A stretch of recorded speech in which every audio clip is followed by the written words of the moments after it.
Baby, আমি কাঁটা চামচ দিয়ে আস্তে আস্তে করে তোমার চোখ দুটো তুলে ফেলি। বিশ্বাস করো, একটুও ব্যথা লাগবে না। আমি অনেক যত্ন সহকারে তুলবো। তোমাকে কি আমি কষ্ট দিতে পারি বলো? তুমি আমি কত কেয়ার করি, যে চোখ তুমি আমার দিকে লাল করে তাকিয়েছো তা তো তুলে ফেলতেই হয়। এই চোখ দিয়ে দেখে তুমি বাইরের জগতে যেতে চেয়েছিলে, কিন্তু এখন থেকে তো তার পারবে না। সামনে থাকা ছেলেটির কথায় হিম হয়ে গেল আরিফা। চোখ তুলবে, আর কোনো ব্যথা লাগবে না। এটা কি কোনো সুস্থ মস্তিষ্কের মানুষের কথা হতে পারে? নিজের জীবনের ভয় করছে সে। চেয়ারে হাত পা মুখ বাঁধা অবস্থায় বসে আছে আরিফা। ভয়ে কলিজা শুকিয়ে যাচ্ছে তার। চোখ দিয়ে পানি পড়ছে, কিন্তু সামনে থাকা ছেলেটির তাতে কোনো রিয়াকশন নেই। সে খুব খুঁটিয়ে খুঁটিয়ে আরিফার হাত দেখছে আর কাঁটা চামচ ঘোরাচ্ছে। আরিফা বেশ কয়েকবার করছে। তাতে রেগে চোখ রাঙিয়ে তাকালো ছেলেটি। আমার আদেশ অমান্য করার সাহস হয় কি করে তোমার? আমি বলেছিলাম এখান থেকে পালানোর চেষ্টা না করতে, কিন্তু তুমি তা করেছো। আমি একটা দায়িত্ব দিয়েছিলাম, তাও পালন করতে পারোনি। তোমার বান্ধবীর খবর তুমি জানবে কিভাবে? তোমার জানা জিগার দোস্ত কোথায় আছে বলো, যদি নিজের চোখ দুটো হারাতে না চাও। ছেলেটা শান্ত ভঙ্গির কথায় আরিফা থেকে থেকে কেঁপে কেঁপে উঠছে। এই সাইকোর দ্বারা সব সম্ভব, কিন্তু তার বান্ধবীর কথা বলে দিলে তো সে বিপদে পড়ে যাবে। আর একজন প্রকৃত বন্ধু কখনই তার বন্ধুর বিপদ চায় না। আনমনে কথাগুলো ভাবছিল আরিফা। ছেলেটার হুঙ্কারে আবার ভয় পেয়ে কেঁপে উঠল। বলবে না তো, নো প্রবলেম, তোমার বলতে হবে না। আমি ঠিক আমার ভালোবাসাকে খুঁজে নেব, আর তোমার খাতির যত্ন তো করতেই হয়। রাগে ফর্সা মুখটা লাল হয়ে গেছে। ঘাড়টা পুরো সাইকোদের মতো করে বাঁকা করে হাতে থাকা কাঁটা চামচটা জোরে আরিফার হাতে বসিয়ে দিল। মুখ পাতা থাকায় ভেতর থেকে আসা আত্মচিৎকারটা গলায় দলা পাকিয়ে রইল, যার কারণে সেটা বাইরে এলো না। সাথে কোনো শব্দও হলো না। চোখ বেয়ে পানি গড়িয়ে পড়ল। টপ টপ করে রক্তের ফোঁটা চেয়ার বেয়ে নিচে পড়ছে। ব্যথায় একসময় জ্ঞান হারালো আরিফা। বলেছিলাম না আমার কথা অমান্য করতে না। আর তোমার বান্ধবী আমার চোখের আড়াল হয়ে যাবে কোথায়? ওকে তোমার সাইকোগিরি দেখতেই হবে। দূর থেকে আগলে রাখছিলাম, তা ভালো লাগেনি, কিন্তু এখন সামনে থেকে আমার সাইকোগিরি সহ্য করার জন্য তৈরি হবে বিডল। তুমি তো আমাকে চেনোও না, তাই অনেক সুবিধা হয়েছে আমার। এখন শুধু তোমাকে খুঁজে পেলেই চলবে আমার। ছেলেটার মুখ এখনো রাগে লাল হয়ে আছে, কিছুতেই কমেনি। মাথা চেপে ধরে জোরে চিৎকার করে বসে পড়ল সে। চিৎকারের শব্দটা বদ্ধরুমে বারবার প্রতিধ্বনি হতে লাগলো। নিজের চুল নিজেই মুষ্টি বেঁধে টানতে লাগলো। সামনে থাকে চেয়ারটাকে জোরে রাতি মারল। তাতে পায়ে বেশ খানিকটা ব্যথা পেলেও কিন্তু তাতে কিছুই যায় আসে না তার। নাইট ক্লাবের ভেতরে একপাশে নেশায় বুঁদ হয়ে আছে রেদওয়ান। একদিকে সফট মিউজিকের তালে তালে নাচছে কতগুলো ছেলে মেয়ে। পুরো ক্লাবে পার্টি লাইট জ্বলছে, যার কারণে সবকিছু অস্পষ্ট। ডিং পেলে সারা দুনিয়া ভুলে যেতে পারে সে। গ্লাসের পর গ্লাস শেষ করছে সে। জীবনের এই একটা জিনিসকে সে নিজের থেকেও বেশি ভালোবাসে। লাস্ট মদের বোতলটা নিয়ে তার দিকে নেশাত্মক দৃষ্টিতে তাকিয়ে আছে। যেই সেটা খুলে গ্লাসে ঢালবে, অমনি কেউ ছোঁ মেরে হাত থেকে নিয়ে গেল। ঝাপসা চোখে ঘাড় ঘুরিয়ে তাকাতেই তার বড় ভাই রিজওয়ানকে লাল চোখে তাকিয়ে থাকতে দেখল। ও তাই? ডিস্টার্ব করিস না তো, আমার বোতলটা দে। তুই তোর কাজে যা, তোর কাজকে আমি বিরক্ত করি? তুই কেন আমার কাছে বিরক্ত করিস? ধুর, ভাই আসবো কোথা থেকে? আমি কাছে অতিরিক্ত ড্রিঙ্কস করলাম নাকি, যার কারণে হচ্ছে উল্টো পাল্টা দেখছি? তুই উল্টাপাল্টা দেখছিস না? আমি তোর সামনে দাঁড়িয়ে আছি। ও, তুই সত্যিই এসেছিস? তবে শুনে রাখ, আমি এখন কোথাও কিন্তু যাব না। বাসায় চল, অনেক রাত হয়েছে। আর এসব ছাইপাস বহু গিলেছিস। নো নেভার, আমি এখন বাসা কিছুতেই যাব না। তো যেতে মন চাইলে নিজে যা। আমাকে রাগাস না, যা বলছি তাই কর।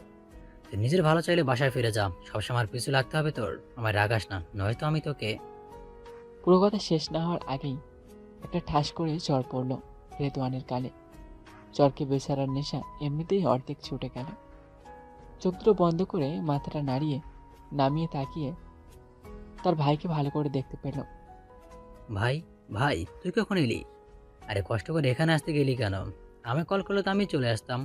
চল বাসায় যাই। আমি তো এমনি কথাগুলো বললাম, তুই কিছু মনে করিস নাই তো? তুই তো জানোস, ড্রিঙ্কস করলে আমার মাঝে মধ্যে মাথা ঠিক থাকে না। রেদওয়ানের কথায় মাঝে ওর বন্ধু শাবাব এসে ওর কাঁধে হাত রেখে পড়ল। কি দোস্ত, তুই এমন তোর বড় ভাইকে ভয় পাস কেন?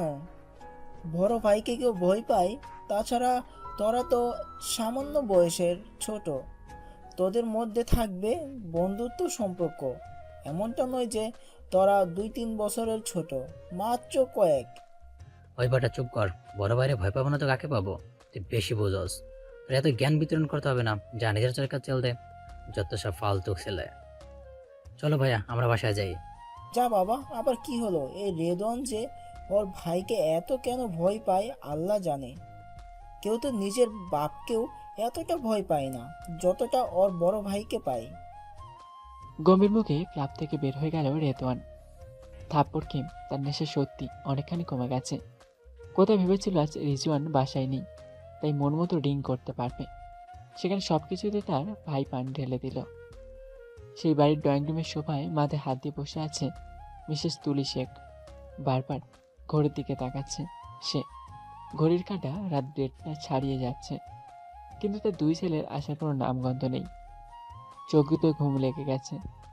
সোফার সাথে হেলান দিয়ে যেই মাত্র চোখ দুটো বন্ধ করেছে, অমনি কলিং বেল বেজে উঠল। জলদি গিয়ে দরজা খুলে দিল। দরজা খুলতেই দেখতে পেল তার ছোট ছেলেকে বড় ছেলে ধরে দাঁড়িয়ে আছে। রেজন তার মাকে সাইড কেটে ভিতরে ঢুকলো। আজও রেদন ড্রিঙ্ক করেছে? তা তো দেখতেই পাচ্ছ, আবার জিজ্ঞেস করছো কেন? আমি বুঝি না, রোজ রোজ এরকম ছাইপাশ কেন গিলাসে ও? নিজের চেহারাটা কি করতেছে তা কি আয়নায় দেখেছে? মানা করলেও শোনে না। সন্ধ্যার দিকে তুই বের হয়েছিস, আর সেই ফাঁকেই 1 মিনিটও দেরি না করে সাথে সাথে বাসা থেকে বের হয়ে গেছে। এখন চেঁচামেচি করে কোনো লাভ হবে না, গিয়ে 1 গ্লাস লেবু পানি তৈরি করে নিয়ে এসো। রেজন ওকে ধরে বাসার ভিতরে নিয়ে এসেছে। সোফায় বসে দিতেই হাত পা ছড়িয়ে চোখ বন্ধ করে ফেলল রেদওয়ান। তুই সে লেবু পানি এনে রিজওয়ানের হাতে দিল। রিজওয়ান জোর করে লেবু পানি খাইয়ে দিল রেদওয়ানকে। রিজওয়ান বাবা, তুই কি কিছু খাবি না? কত রাত হয়েছে, এখন কিছু না খেয়ে ঘুমালে তোর শরীর খারাপ করবে। তুমি শেখ। পরম যত্নে রিজওয়ানের মাথায় হাত বুলিয়ে কথাটা বলল। মাথায় হাত বুলিয়ে কাঁধে হাত রাখলেন তিনি। রিজওয়ানের ফাঁকা হাত দিতেই চিনচিন রাগটা উঠতে লাগলো। ঘাড় কাত করে রক্তচক্ষু দিয়ে তার মায়ের দিকে তাকালো। তাদেরকে চটজলদি তুলি শেখ নিজের হাতটা সরিয়ে নিল। আমার কাঁধে হাত দেওয়া পছন্দ নয়। কতবার বলবো আমার কাঁধে হাত দিতে না? কাঁধে হাত দিলে আমার রাগ উঠে যায়, আমি নিজেকে কন্ট্রোল করতে পারি না। তোমার কি কান দিয়ে কথাটা ঢুকে না? সরি বাবা, ভুল হয়ে গেছে। রিজওয়ান আরেকবার রক্ত চোখে তার মায়ের দিকে তাকিয়ে আর ভাইকে নিয়ে উপরে চলে গেল। তুলি শেখ বড় করে একটা দীর্ঘশ্বাস ছাড়ল। তার ছেলে দুটোকে নিয়ে সে অনেক চিন্তায় আছে। একটা পুরো গম্ভীর, কখন কি হয় তা মা হয়েও বুঝতে পারে না। আরেকজন গায়ে হাওয়া লাগিয়ে ঘুরে বেড়াচ্ছে। টেবিলে খাবারগুলো ফ্রিজে রেখে সে রুমে চলে গেল। সব পাগল নিয়ে তার বসবাস। কিছু বোঝে ওঠার আগেই একজোড়া হাত এসে অনামির গালে চেপে ধরল। ঘটনার আকস্মিকতায় অনামি বোকা বনে গেল। পিছনের দেয়ালের সাথে তার পিঠ ঠেকে গেছে। গলাটা এত জোরে ধরেছে যে মনে হচ্ছে মেরেই ফেলবে। ল্যাম্পপোস্টের আবছা আলোতে একটা ছেলের অবয়ব দেখা যাচ্ছে, কিন্তু মাস্ক পরে থাকায় মুখটা স্পষ্ট বোঝা যাচ্ছে না। তার শান্ত গলায় হুমকি শুনে কিছুটা ভয় পেয়ে গেল অনামি। কি ভেবেছিলে তুমি আমার কাছ থেকে পালিয়ে রেহাই পাবে? তা কিছুতেই হচ্ছে না। তুমি আমার ছেলে, আমারই থাকবে, সেটা তোমার ইচ্ছা হোক কিংবা অনিচ্ছায়। দূর থেকে আগলে রেখেছিলাম, ভালো লাগেনি না? এবার আমার সামনে এসে সাইকোগিরি কর্মকাণ্ড সহ্য করো। অনামি দুই হাত দিয়ে প্রাণপণে তার গলা থেকে হাত সরাতে চাইছে, কিন্তু সামনে থাকা ব্যক্তির শক্ত হাত জোড়া তার মতো ছিমছাম গঠনের মেয়ে সরানো কিছুতেই সম্ভব নয়। ছেলেটার চোখ দিয়ে মনে হচ্ছে আগুন চড়ছে। সেই আগুন দিয়ে আজ অনামিকে ভস্ম করে দেবে। একদম নড়াচড়া করবে না, নয়তো সত্যি সত্যি মেরে ফেলবো। আমাকে রাগিও না, না হলে তোমার সবকিছু হারাতে হবে। তোমাকে খুঁজে যেহেতু পেয়েছি, এবার আর পালাতে দিব না। আমিও দেখি তুমি কি করো। তোমার জীবনে এবার আমি এন্ট্রি নিবই। অনামি এবার চোখ মুখে অন্ধকার দেখতে শুরু করলো। ছেলেটার অবস্থা বুঝতে পেরে হাত দুটো সরিয়ে নিল। অনামি ছাড়া পেয়ে বড় বড় করে নিঃশ্বাস নিল। আর মিনিট খানিক এভাবে থাকলে সে পার পারে থাকতো। গলা ধরে রাগি চোখে ছেলেটার দিকে তাকালো। নো নো বেবি ডল, এভাবে তাকাবে না। আমি চোখ রাঙানো একদম পছন্দ করি না, নয়তো তোমার চোখ তুলে ফেলতে আমি দ্বিতীয়বার ভাববো না। সব সময় আমার অনুগত্য থেকো, তাহলেই তোমার জন্য মঙ্গল। আমাকে রাগ দেখিও না, নয়তো হিতের বিপরীত হবে। কথাটা মনে রেখো বেবি ডল। দুই আঙুল দিয়ে অনামির গাল স্লাইড করতে করতে কথাগুলো বলল ছেলেটি। অনামির আমাকে রাগ উঠছে, ইচ্ছে করছে ঠকিয়ে এক চর্মের মুখটা ভেসকে দিতে, কিন্তু তারপর যদি ওকে তুলে নিয়ে গিয়ে গুম করে দেয়, তখন তো ওর খোঁজ খবরও কেউ পাবে না। এখন থেকে 24 ঘন্টা তুমি আমার নজরবন্দি, তাই সাবধানে কাজ করো, নয়তো আজকের থেকে ভয়ানক কিছু তোমার জন্য হবে। আজকে শুধু ট্রেইলার দেখাইলাম, তুমি আমার অবাধ্য হলে পুরো পিকচার দেখিয়ে দিব। প্রতিদিন তোমাকে মেসেজ করে সব আপডেট জানাবো। Be careful baby doll. আল্লাহ হাফেজ, টেক কেয়ার ইয়োর সেলফ। কথা শেষ করে 1 মিনিটও দাঁড়ালো না ছেলেটি, দ্রুত সেখান থেকে চলে গিয়ে রাতের অন্ধকারে মিশে গেল। অনামি এখনো ঘরের মাঝে আছে। হঠাৎ রাগ দেখালে ও মনে মনে বেশ ভয় পেয়ে গিয়েছিল। ঠোঁট শুকিয়ে আসছে, তাই জিহ্বা দিয়ে ঠোঁট জোড়া ভিজিয়ে নিল। কাজের সুবাদে প্রায় তাকে এই নির্জন রাস্তা দিয়ে রাতে চলাচল করতে হয়, কিন্তু কখনো সে এরকম ঘটনার মুখোমুখি হয়নি। বুকে ফোঁ দিয়ে জলদি পা চালালো বাসার দিকে। একমুখ পানি আলিফার উপর পড়তেই ধরপড়ে উঠল সে, কিন্তু যত দ্রুত সে উঠতে চেয়েছিল ততটা দ্রুত পারল না। হাত পা বেঁধে রাখার জায়গাগুলো খুব জ্বালা করছিল। ঠান্ডা পানি পাওয়ায় বেশ আরাম লাগলো। দুর্বল চোখে তাকাতেই দেখতে পেল সাইকোটা মুচকে এসে ওর দিকে তাকিয়ে আছে, হাতে একটা লাল মগ। শালি সাহেবা, ঘুম দিয়েছিলে মনে হচ্ছে। তোমার জন্য তো একটা গুড নিউজ আছে। ও সরি, তোমার জন্য ব্যাড নিউজ আর আমার জন্য গুড নিউজ। আরিফার মুখ খোলা আছে, তাই কাঁপা কাঁপা কণ্ঠে জিজ্ঞাসা করলো, কিসের গুড নিউজ? তুমি তো জানো না, আমি বললে তো জানবে। হ্যাঁ বলছি, তোমার প্রাণ প্রিয় বান্ধবীকে আমি পেয়ে গেছি। খুব শীঘ্রই ওকে আমার কাছে বন্দি করব। প্লিজ আপনি অনামির কোনো ক্ষতি করবেন না। আমাকে মারুন কাটুন যাই করুন, ওকে ছেড়ে দিন। কি ক্ষতি করেছে ও? ওর সর্বনাশ কেন করতে চাইছেন? ওকে ওর মতো বাঁচতে দিন। কি যাতা বলো শালি সাহেবা, ওর সর্বনাশ কেন করব? আমি ওকে ভালোবাসি। ওকে স্যার আমি ভালো থাকবো না, তাই অনামিকাকে আমার চাই। ও যদি আমার কথা মতো চলে তাহলে ওকে রাজধানী করে রাখবো, কিন্তু যদি অবাধ্য হয় তাহলে ওর জন্য আমার আলট্রাম্যাক্স প্রো সাইকোগিরিতে ফ্রি আছেই। এটাকে ভালোবাসা বলে না। আপনি ওকে ভালোবাসেন না, এটা আপনার মোহ। সাইকোরা আর যাই পারে কোনোদিন কাউকে ভালোবাসতে পারে না, কারণ আপনাদের মতো সাইকোর মনে মনুষ্যত্ব নামক শব্দটার ছিটে ফোটাও নেই। আর ভালোবাসা আদায় করে নেওয়ার বস্তু, জোর করার নয়। ছেলেটার সামনে এগিয়ে এসে আরিফার টুপি চেপে ধরল, রাগী গলায় চোখ রাঙিয়ে বলল, ভালোবাসা আমার শেখাতে এসো না। আমি যেটা জানি বুঝি সেটাই ঠিক। অন্যের মন মতো আমি চলি না। আমার কাছে যেটা ঠিক মনে হয় সেটাই করব, আর যেটা বেঠিক মনে হয় সেটা করব না। তবে আমি যেরকমই হই না কেন, অনামিকে আমার সাথেই থাকতে হবে। নয়তো ওর জন্য বিপদ সংকেত অপেক্ষা করবে। আমার অনামিকে চাই, আর অনামি আমারই হবে। ও যদি সাইকোর না হয় আর কারো হতে পারবে না। ওকে পাওয়ার জন্য যদি কাউকে খুনও করতে হয় তাও আমি ঠান্ডা মাথায় করব। আরিফার চোখ দিয়ে টপ টপ করে পানি পড়ছে। এত কিছু সে একসাথে সহ্য করতে পারছে না। এর থেকে মৃত্যুও ওর কাছে শ্রেয়। এত অত্যাচার কোনো স্বাভাবিক মানুষ করতে পারে না। মনে মনে দৃঢ় প্রতিজ্ঞা করেছে আরিফা, একবার যদি এই সাইকোর থেকে ছাড়া পায়, তারপর এই ব্যথাগুলো দ্বিগুণ হারে ফিরিয়ে দেবে। সাইকো তার হাত ছাড়িয়ে নিল, তারপরে 2 হাত দিয়ে মাথার চুলগুলো পেছনের দিকে টেনে দিয়ে বিড়বিড় করে কি জানি পড়ল। তারপর আরিফার দিকে শান্ত চাহনিতে তাকিয়ে পড়ল। তোমার জন্য খাবার এনেছি, তাই ডান হাত খুলে দিয়েছি। চুপচাপ খাবার খেয়ে নাও। হাত খোলা পেয়ে যদি পালানোর চেষ্টা করো তাহলে সেদিনের মতো শুধু কাঁটা চামচ হাতে ঢোকাবো না, বরং ডান হাত পুরোটা এক কোপে কেটে ফেলে দেব। So be careful. আরিফার ডান হাত খুলে দিয়ে সামনে খাবারের প্যাকেট রাখল। বাইরে থেকে পানির বোতল এনে সামনে দিয়ে গেল। রুম থেকে শান্ত ভঙ্গিতে হেঁটে চলে গেল। তবে বাইরে থেকে দরজা লাগাতে ভুলল না ছেলেটি। আলিফার বাম হাত এখনো ফুলে ঢোল হয়ে আছে, পুরোটা সাদা কাপড় দিয়ে ব্যান্ডেজ করা। সাইকোটা কাঁটা চামিচ ঢুকিয়ে আবার নিজেই ব্যান্ডেজ করে দিয়েছে। ব্যথায় হাত নাড়াতে পারছে না। ফুপিয়ে কেঁদে উঠল আরিফা। তার এখন কান্না ছাড়া কিছুই করার নেই। প্রচুর ক্ষুধা লাগছে, তাই দিক পাশ না তাকিয়ে খেতে আরম্ভ করলো সে।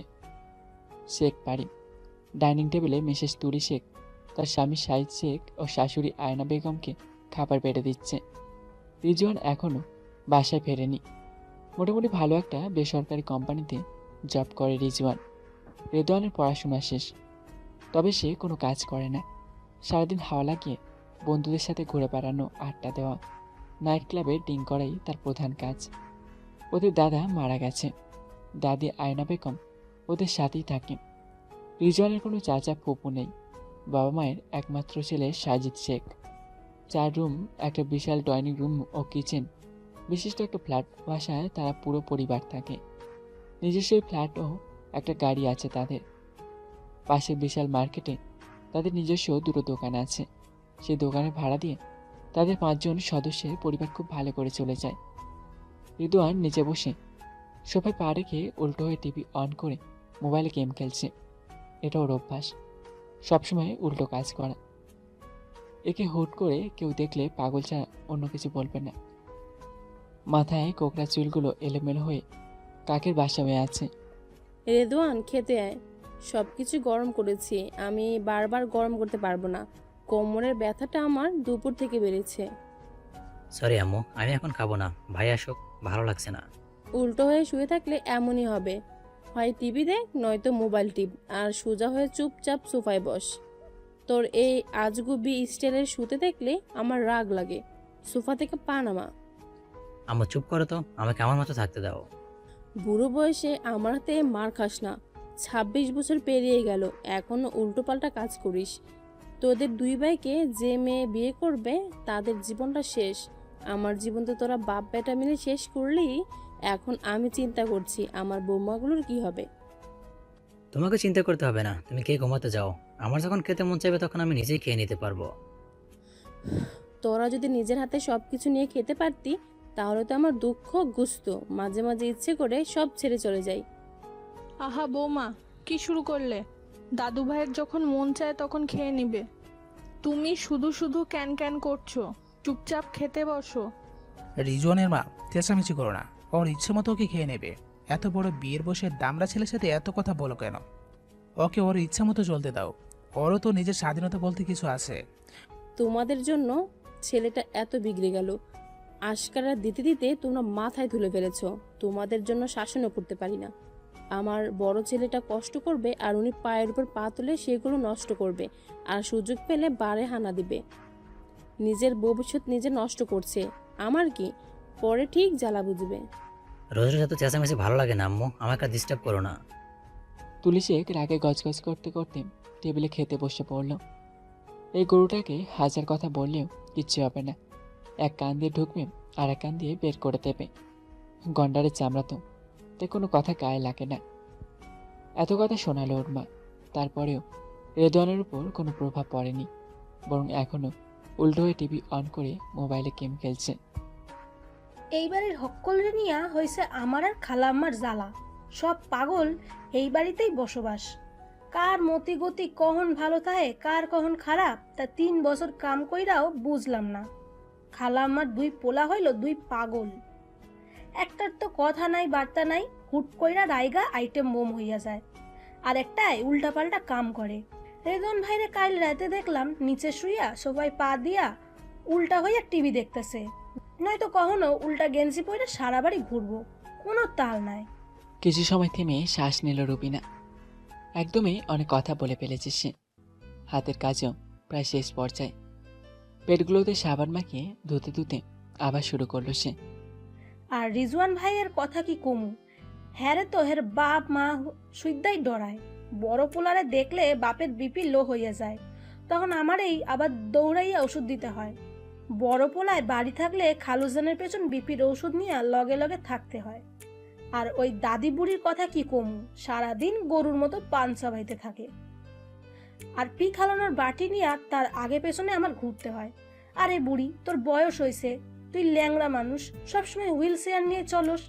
এখন বেশি বেশি কইরা আল্লাহর খোদার নাম নিবি, তা না কইরা গরুর জাবর কাটার লাহানি সারাদিন পান চাবাইব। বড় নাতিরে দেখলে হুইল চেয়ার টাইন না উল্টা দিকে দৌড় দিব। বুঝি না বাবা, এগুলোর খালাম্মা সামলাই কেমনে। আমি হইলে তো কবে লাইত্তি মাইরা এই সংসার থইয়া যাইতাম গা। এডির লগে মানুষ থাকতে পারে? থালা বাসন মাজতে মাজতে নিজের মনে বিড়বিড় করে কথাগুলো বলছিল রুবিনা। রুবিনা শেখ বাড়ির কাজের মেয়ে, অনেক পরিশ্রমী বলে মিসেস তুলি শেখ ওকে ভীষণ পছন্দ করে। রুবিনা শেখ বাড়ির সবার উপর চরম বিরক্ত। মাঝে মাঝে ওর মন চায় সব ফেলে পালিয়ে যেতে, কিন্তু মিসেস তুলি শেখের মুখের দিকে তাকিয়ে তা পারে না। মানুষটা রুবিনাকে নিজের মেয়ের মতো ভালোবাসে। তার মনে দুঃখ দিয়ে রুবিনা যেতে মন চায় না। কিরে, কি বিড়বিড় করছিস? তখন থেকে দেখছি প্লেট মাজছিস আর নিজের মনে কত কি বলে যাচ্ছিস। কাকে বকছিস এত? কারে বকুম আবার? নিজের জীবনের ওপর রাগ উঠতেছে। আপনি যদি আমারে না রাখতেন জোর কইরা, তাইলে আমি কখনো এই বাড়িতে কাম করতাম না। সব আজব পাবলিক, মাঝে মাঝে মনে হয় ভিন গ্রহ থেকে সব আইছে। আপনি এগুলিরে সামলান কেমনে খালাম্মা? আমার তো মাথা গরম হয়ে যায়। সবই সংসারের মায়ের রুবিনা। মায়া জিনিসটা যে বড্ড খারাপ। যখন ওরা ছোট ছিল তখনই সংসার ফেলে যেতে পারিনি, আর এখন তো বড়ই হয়ে গেছে। সবকিছু আমার সাজানো গোছানো সংসার, ছেলে দুটো বড় হয়ে গেছে। বাঁচবো আর কতদিন? এই দুই ছেলের বউ দেখে মরলেও আমার শান্তি হবে।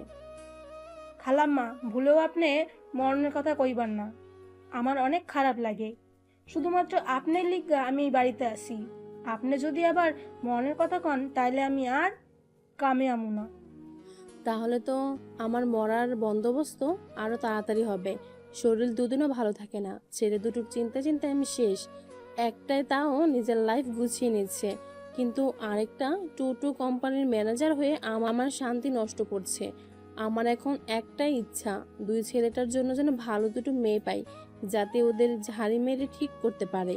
আমি আর পারবো না বাপু। আপনি কোনো চিন্তা করেন না খালাম্মা। দেখবেন আল্লাহ তাদের ঠিক করার লিগা তাদের ঠিকা 2 ডবল ডেঞ্জারাস মাইয়া পাঠাইব। তবে তারা শুধু ভাইগো ঝাঁটামাইটা ভালো করব না, সাথে রাগ গোসা উল্টা পাল্টা কামের কথাও মাথা থিক্কা সরাই ফেলবো। তাই যেন হয় রে রুবিনা, দোয়া করিস আমার দুই গাদার জন্য। বড় করে একটা দীর্ঘশ্বাস ছেড়ে কাজে লেগে পড়লেন তুলি শেখ। ইদানিং নিজের জীবনটার উপর ভীষণ রাগ লাগে তার। বারবার মনে হয় ছেলে দুটোকে সে মানুষের মতো করে মানুষ করতে পারেনি। অবশ্যই এক্ষেত্রে বেশি দোষ তার স্বামী সাজিদ শেখের। ছেলে শাসন তো করেননি, তার সাথে স্ত্রীকেও করতে পারেননি, যার ফলাফল এখন ভোগ করতে হচ্ছে। পাখিরা তাদের নীড়ে ফেরা শুরু করেছে। দক্ষিণে হাওয়া বইছে মৃদু মন্দ তালে। নদীর পাড়ের কাশফুলগুলো বাতাসের তালে তালে দুলছে। আকাশে খণ্ড খণ্ড শুভ্র মেঘের ছড়াছড়ি। পরিবেশটা উপভোগ করার মতো। এমন দিনে ঘরে বসে থাকতে কার বা মন চায়? ইচ্ছে করে ছুটে গিয়ে নিজেকে সঁপে দিতে প্রকৃতির মাঝে। কিন্তু এখন ইচ্ছে করলেও তা করতে পারবে না অনামি। কারণ ছোট ছোট বাচ্চাগুলোকে সে পড়াচ্ছে। বেসরকারি এক কিন্ডারগার্টেনে চাকরি করে সে। পড়াশুনো শেষ, কয়েক মাস হলো। ভালো কোনো চাকরি পাচ্ছে না, তাই বসে না থেকে এই চাকরিটা করছে। পাশাপাশি অন্য চাকরিও খুঁজছে। অন্যমনস্ক হয়ে শরতের আকাশ দেখছিল সে। জানালা দিয়ে তাকালে আকাশ দেখা যায়। সেদিকে একটানে তাকিয়ে আছে এক বাচ্চা মেয়ের কথায় হুঁশ পেরে। ম্যাম, তুমি কি ভাবছো? অনেকক্ষণ ধরে খেয়াল করছি তুমি কি জানি মনোযোগ দিয়ে ভাবছো। অনামি মিষ্টি এসে বাচ্চাটার দিকে তাকালো। মাহারা ছোট্ট রিমি। জন্মের সময় মাকে হারিয়েছে সে। বাবা এখনো আরেকটা বিয়ে করে নিয়েছে। নানা নানির সাথে থাকে রিমি। তার বাবা মাসে 2-1 বার এসে দেখে যায়, মেয়ের খরচ দেয়। এতেই সে দায়মুক্ত হয়ে গেছে। আর কোনো কিছু করার প্রয়োজন মনে করে না। রিমির গায়ের রংটা কালো হলেও চেহারাটা ভারী মায়াবী। এই মেয়েটার প্রতি আলাদা টান খুঁজে পায় অনামি। ম্যাম, কথা বলছো না কেন? তোমার আম্মু কি বকা দিয়েছে? আম্মুরা কখনো কারণ ছাড়া বকা দেয় না। আমার তো আম্মুই নেই, তাই আমায় কেউ বকে না। অনামি এক গাল হেসে রিমিকে নিজের কাছে টেনে নিল। তারপর খুশি মনে 2 গালে চুমু খেল। চুলগুলো এলোমেলো করে হালকা করে 2 গাল টেনে দিল। তারপর মুচকি এসে বলল, আমার আম্মু বকা দেয়নি মাম্মি, এমনি মন খারাপ, কিছু ভালো লাগছে না। তাহলে আমাদের ছুটি দিয়ে দাও, তুমি বাসায় চলে যাও। এখানে থাকলে হয়তো অনেক মন খারাপ হয়ে যাবে। আর কিছু সময় বাকি আছে, তাই সমস্যা হবে না। তোমাকে এত কিছু ভাবতে হবে না পাকা বুড়ি। আমার সব দিকে তোমার নজর রাখতে হবে। রিমির নাক টেনে দিয়ে কথাগুলো বলল অনামি। রিমি খিলখিল করে হেসে উঠল। বাচ্চাটার চেহারা থেকে শতগুণ বেশি সুন্দর ওর মন কাড়া হাসি। অনেক ভালো লাগে অনামির সেটা। বেশ কিছু সময় বাচ্চাদের পরেই ছুটি দিয়ে দিল। রাস্তায় রিমির হাত ধরে হাঁটছে অনামি। পাশাপাশি দালানে থাকে তারা। ওরা দুজন যেভাবে হাঁটছে, দূর থেকে কেউ দেখলে মা মেয়ে ছাড়া অন্য কিছু বলবে না। আর আমি এক হাতে শক্ত করে রিমিকে ধরে রেখেছে, আর এক হাতে রিমির ব্যাগ। রিমি নাচতে নাচতে অনামির হাত ধরে যাচ্ছে। ঠিক সেই সময় মোবাইল একটা মেসেজ এলো।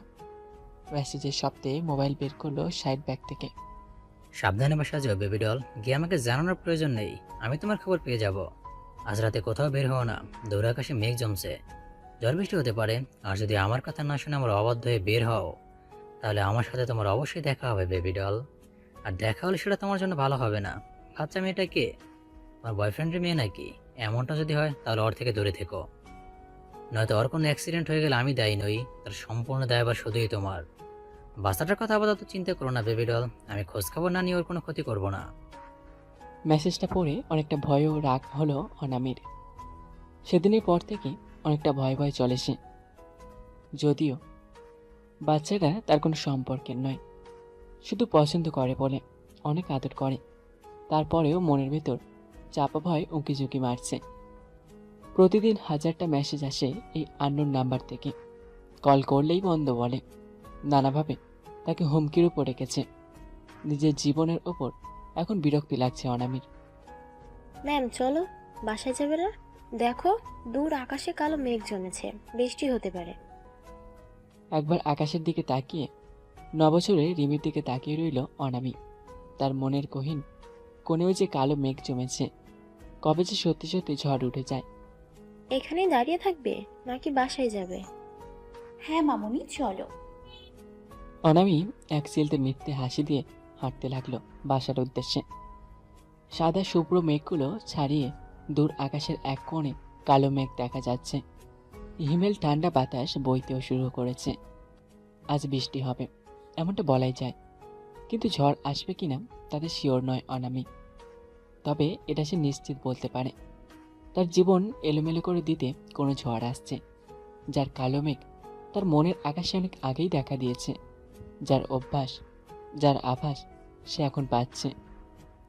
শেখ বাড়ির ডাইনিং টেবিলে সবাই রাতে ডিনার করতে ব্যস্ত।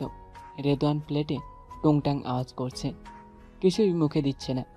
আসলে তার এত জলদি খাবার খেতে ভালো লাগে না, কিন্তু বড় ভাই রিজওয়ানকে মুখ খুলে সেই কথাটা বললে ঠাস করে গালে দুটো পড়বে। সবাই ভয়ে ভয়ে খাবার খাচ্ছে। বাঘের সাথে খাবার খেতে নিলে এমনি তাদের কলিজা শুকিয়ে আসে। রুবিনাও আজ আশেপাশে কোথাও নেই। অন্য সময় হলে বাসায় যাওয়ার জন্য পিড়পিড়ি শুরু করত। রিজওয়ান বাবা, আর একটু ভাত দিব? না, আমার যা দরকার তা আমি নিয়েই খেতে পারবো, তোমরা খাও।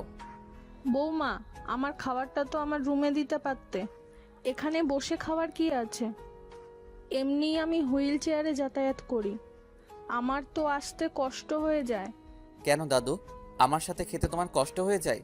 অন্য দিন তো তুমি অসুস্থ থাকলে তোমার খাবারটা রুমে দিয়ে এলে আম্মুর 14 গোষ্ঠী নিয়ে বকা শুরু করো, আর আজ এই কথা কেন? আমার মাকে নানা বাহানায় শুধু কথা শোনানোর জন্য সুযোগ খুঁজো। এক পা কবরে আরেক পা পৃথিবীতে, তারপরেও তো তোমার আমার মাকে নিয়ে ধারণা পাল্টালো না। তোমার জায়গায় অন্য কেউ হলে আমি তাকে ঘাড় ধাক্কা দিয়ে বাড়ি থেকে বের করে দিতাম। তোমার ভাগ্য ভালো তুমি আমার দাদু, তাই কিছু বলি না। তবে সারাদিন আজাইরা থেকে যদি আমার মাকে কথা শোনাও, তাহলে তোমায় আমি ছাড় দিয়ে কথা বলবো না। আমার আম্মু কারো বান্দি দাসী নয়। অন্য সময় হলে বাসায় যাওয়ার জন্য পিড়াপিড়ি শুরু করত। আয়না বেগম ভয় খাবার কিনতে পারছে না। তার বড় নাতি তাকে ঠান্ডা গলায় কিরকম করে হুমকি দিল। অনেকক্ষণ ধরে রিজওয়ান খেয়াল করছে। রেদওয়ান কিছু মুখে তুলছে না, শুধু খাবারগুলো নাড়ছে। তাই রিজওয়ান বাসা কাঁপিয়ে একটা ধমক দিল রেদওয়ানকে। কখন থেকে দেখছি তোকে খাবার খাচ্ছিস না কেন? বাড়িতে কয়টা চাকর রেখে দিয়েছিস? কিছু সময় পর পর তোর জন্য খাবার গরম করবে। তুই যদি এখন খাবার না খাস তাহলে আগামী 1 সপ্তাহ তোর বাড়িতে খাবার নেই। তুই ভালো করে জানিস আমার কথাই এই বাড়ির শেষ কথা। রেদওয়ান এই বকার আশায় ছিল, এখন গলা দিয়ে খুব সহজে খাবার নেমে যাবে। ভয়ার্ত মুখে কপিয়ে একের পর এক খাবার খেতে লাগলো। ওকে দেখে মনে হচ্ছে জীবনেও খাবার খায়নি। আস্তে খা, গলায় আটকাবে। রিজওয়ান বলতে দেরি, কিন্তু রেদওয়ানের গলায় খাবার আটকাতে দেরি নেই। রেদওয়ান কাশতে লাগলো। তুলি শেখ উঠে পানি নিতে গেল। রিজওয়ান কড়া গলায় বলল তাকে, আম্মু তুমি বসে তোমার খাবার খাও। ও পানি খাওয়ার প্রয়োজন মনে করলে ও নিজে নিয়ে খেতে পারবে। কিন্তু কোনো কিন্তু নয়। ওকে সবাই সবকিছু এগিয়ে দিয়ে ওকে আরো অলস করছো। ও এখন থেকে নিজের কাজ নিজে করবে, কেউ ওকে সাহায্য করবে না। আমার কথার অবাধ্য কেউ হয়েও না, তাহলে অনেক খারাপ হয়ে যাবে। রিজওয়ানের কথা শুনে তুলি শেখ নিজের চেয়ারে বসে পড়ল। রেদওয়ান নিজের জগ থেকে গ্লাসে পানি ঢেলে খেয়ে নিল। রিজওয়ান এবার ওর তীক্ষ্ণ দৃষ্টি ওর বাবার দিকে দিল। সেটা দেখে সাজিদ শেখ চেঁচিয়ে রুবিনাকে ডাকলো। রুবিনা, আমার বিপির ওষুধটা দিয়ে যাস তো। আমার বিপিটা বোধহয় এবার অনেক লো হয়ে যাবে। আমার ছেলে এবার আমার দিকে তাকিয়েছে, তার মানে এবার আমার হিসেব নেবে। আইতাসি খালুজান। রুবিনা ঔষধের কৌটো নিয়ে দৌড়ে টেবিলের কাছে চলে এলো। রুবিনার হাত পা অলরেডি কাঁপছে। মুখে যতই সে পটর পটর করে বলুক, রিজওয়ানকে সে ভয় পায় না, কিন্তু সামনে দেখলেই ভয়ে হাত পা কাঁপাকাঁপি শুরু করে। আব্বু খাবার খেয়ে তারপর ওষুধ খাও। প্লেটে আমি কোনো এঁটো খাবার দেখতে চাই না। কথাগুলো বলে রিজওয়ান টিস্যু দিয়ে মুখ হাত মুছতে মুছতে নিজের রুমের দিকে হাঁটতে লাগলো। ওর খাবার খাওয়া শেষ। সবাই এবার হাঁপ ছেড়ে বাঁচল। এতক্ষণ মনে হচ্ছিল বাঘের সাথে খাবার খাচ্ছে। সন্ধ্যা ঘনিয়ে আসছে। দ্রুত পথ চলছে অনামিক। হাঁটার গতি বাড়িয়ে দিয়েছে। পশ্চিম দিগন্তে সূর্য টুবুটুবু হয়ে আছে। সবকিছু অন্ধকারে ছেয়ে গেছে। কিন্ডারগার্ডেনে থেকে ফিরতে এতটা যে দেরি হবে বুঝতে পারেনি। রিমিকে ওর নানা এসে নিয়ে গেছে। অনামির আরেকটা টিউশনি ছিল। হঠাৎ করে একজন ঝড়ের গতিতে এসে অনামির দুই বাহু শক্ত করে ধরে পিছনের গাছের সাথে ওর পিঠ ঠেকিয়ে ফেলল। অনামি ঠিক এই ব্যক্তিটার ভয় পাচ্ছিল। রাতে করে চলাফেরা করার অভ্যাস তোমার গেল না। আমি মানা করেছিলাম একা বেরোতে। আমার মেসেজগুলো সিন করো না। এত সাহস তোমাকে কে দিয়েছে? আমাকে ইগনোর করার সাহস হয় কোথা থেকে তোমার? ছেলেটার কথায় স্পষ্ট রাগ বোঝা যাচ্ছে, কিন্তু অনামি সেদিকে খেয়াল দেওয়ার কোনো প্রয়োজন মনে করছে না। কারণ ওর দুই বাহু এত জোরে শক্ত করে ধরেছে যে মনে হচ্ছে ব্যথায় আজ মরেই যাবে। চোখ দুটো দিয়ে দুই ফোঁটা পানি গড়িয়ে পড়ল। তারপরেও মানুষটা ওকে ছাড়ল না। কথা বলছো না কেন? I say answer me. তুমি চুপ করে থাকলে সেটা তোমার জন্য আরো কষ্টদায়ক হয়ে দাঁড়াবে বেবি ডল। এই কথার উত্তর দাও। আমার হাত দুটো ছাড়ুন প্লিজ, আমার লাগছে, আমি ব্যথা সহ্য করতে পারছি না। আমি তোমার কথার উত্তর চেয়েছি, তোমার কথা শুনতে নয়। আমি ছাড়বো না তোমায়, আরো জোরে ধরবো তুমি যদি আমার কথার উত্তর না দাও। আজ টিউশনি করে ফিরতে দেরি হয়ে গেছে। মোবাইল ব্যাগে ছিল, সাইলেন্ট করে থাকার কারণে আমি শব্দ শুনতে পাইনি। ছেলেটা ভ্রু কুঁচকে ওর দিকে তাকিয়ে আছে, মুখটা কালো রুমালে বাঁধা। আমি সত্যি বলছি, তাহলে তোতলাচ্ছ কেন? প্লিজ আমার হাতটা ছাড়ুন, আমার হাত অবশ হয়ে আসছে। ছেলেটা অনামির কথায় নিজের হাত দুটো ছাড়িয়ে নিল। অনামি দুই হাত দিয়ে ব্যথার জায়গায় ডলতে লাগলো। প্রচণ্ড জ্বালা করছে। মানুষ নামক কলঙ্ক ছেলেটা। মনে মনে হাজারটা গালি দিচ্ছে অনামি। আমাকে গালি দিলেও তোমার জীবন থেকে আমি সরবো না। তোমার জীবনে শুধু আমার অস্তিত্ব থাকবে, অন্য কোনো ছেলের নয়। যদি অন্য কেউ আসে তাহলে তাকে খুন করে ফেলবো। আমার কথার যদি কখনো অবাধ্য হও তাহলে তোমার আদরের রিমিকে সারা জীবনের জন্য হারাবে। রিমির কথা শুনে আতকে উঠল অনামি। কোনো কারণ ছাড়াই ওর সাথে রিমিকে জুড়ে দিচ্ছে ছেলেটা। ওই বাচ্চা মেয়েটা কি কোনো দোষ করেছে? ও তো পৃথিবীর সম্পর্কে কোনো জ্ঞান নেই। বাচ্চা মেয়েটার মা নেই, বাবা থেকেও নেই। তার সাথে কেন লাগছে এই অমানুষটা? একটা বাচ্চা নিয়ে যে এসব কথা বলতে পারে, সে আর যাই হোক কোনো মানুষের কাঁদারে পড়ে না। আমার সাথে ওর কোনো রক্তের সম্পর্ক নেই, তাহলে কেন বাচ্চা মেয়েটার সাথে আমাকে জোড়া দিচ্ছেন? ওকে ওর মতো ভালো থাকতে দিন না। ছেলেটা অনামির গাল দুই আঙুলে স্লাইড করতে করতে বলল, তুমি তোমাকে ভালো থাকতে দিচ্ছ না, তোমার নেশা আমাকে পাগল করে দিচ্ছ। ইচ্ছে করে বক্ষ পিঞ্জরায় বন্দি করে রেখে দেই। তুমি যদি বেশি তিরিং বিরিং করে ওরো তাহলে সেটা করতে আমি বাধ্য হব। আমি মোটেও ভালো মানুষ নই। সেটা আমি আরো আগে থেকেই জানি।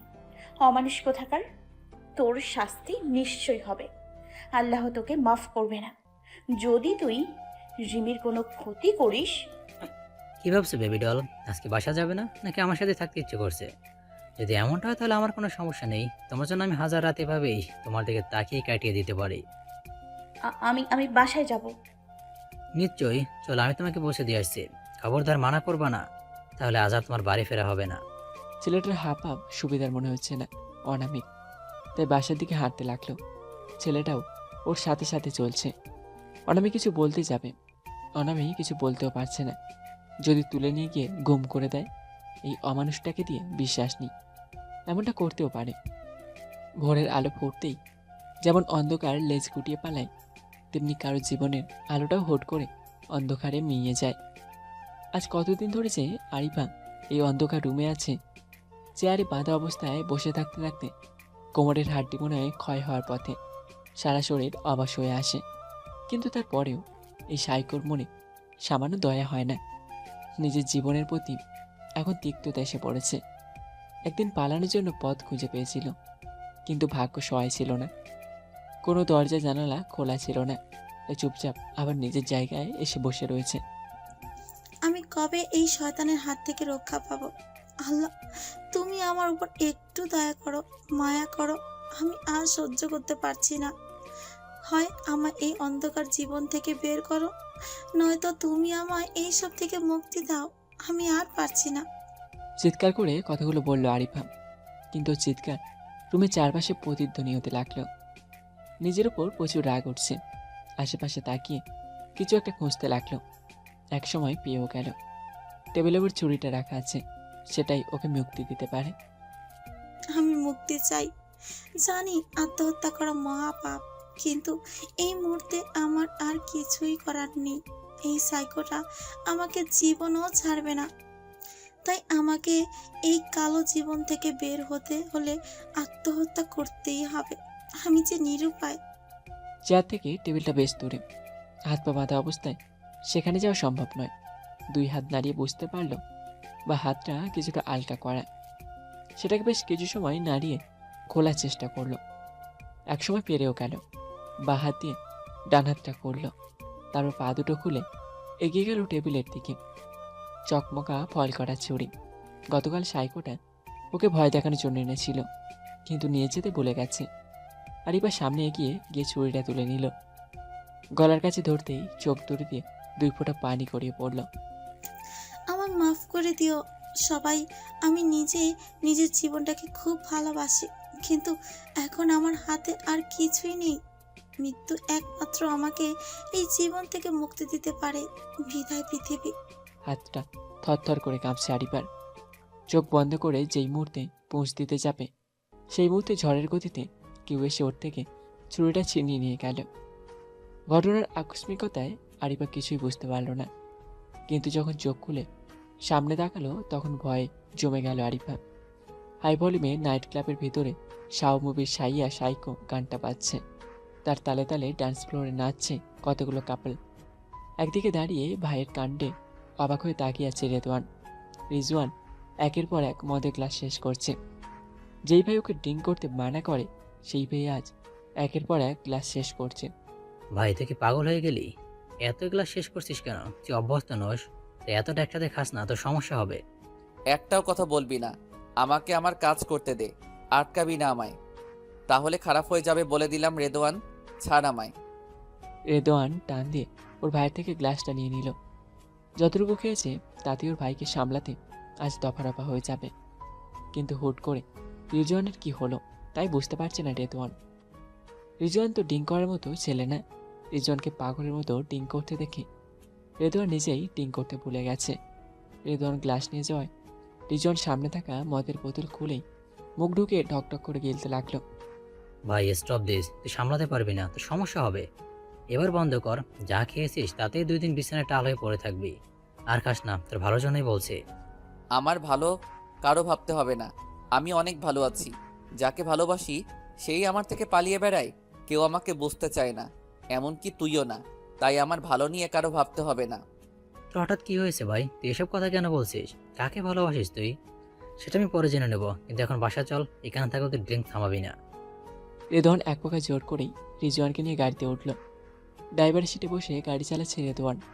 পাশের সিটে রিজওয়ান মাথা হেলে টাল হয়ে পড়ে আছে।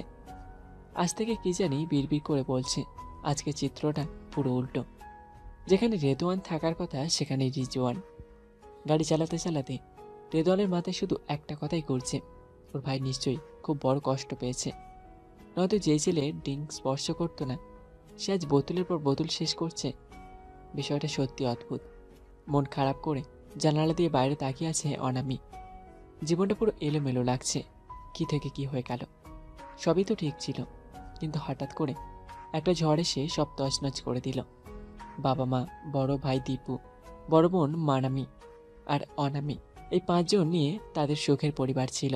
কিন্তু এখন সবার কাছে সে অসহ্যকর এক নাম। কিন্তু সে তো কিছুই করেনি। বাসার মধ্যে শুধু বড় বোন মনামি একটু কথা বলে, কিন্তু তারও একটা সংসার আছে, যার জন্য মাসে 2-1 দিন এই বাড়িতে ঘুরে যায়। দীপু পল্লী বিদ্যুৎ অফিসে কাজ করে।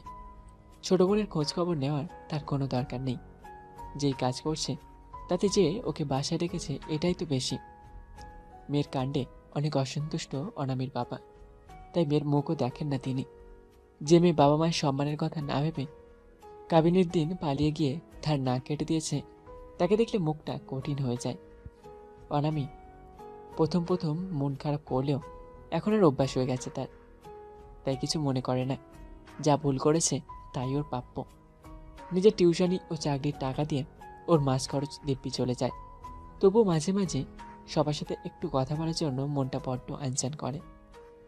অনার্সে থাকতে একটা ছেলেকে ভীষণ ভালোবাসত অনামি। অনেক বছরের সম্পর্ক ছিল তাদের। হুট করে মাস 6 আগে অনামির বিয়ে ঠিক করে ওর বাবা।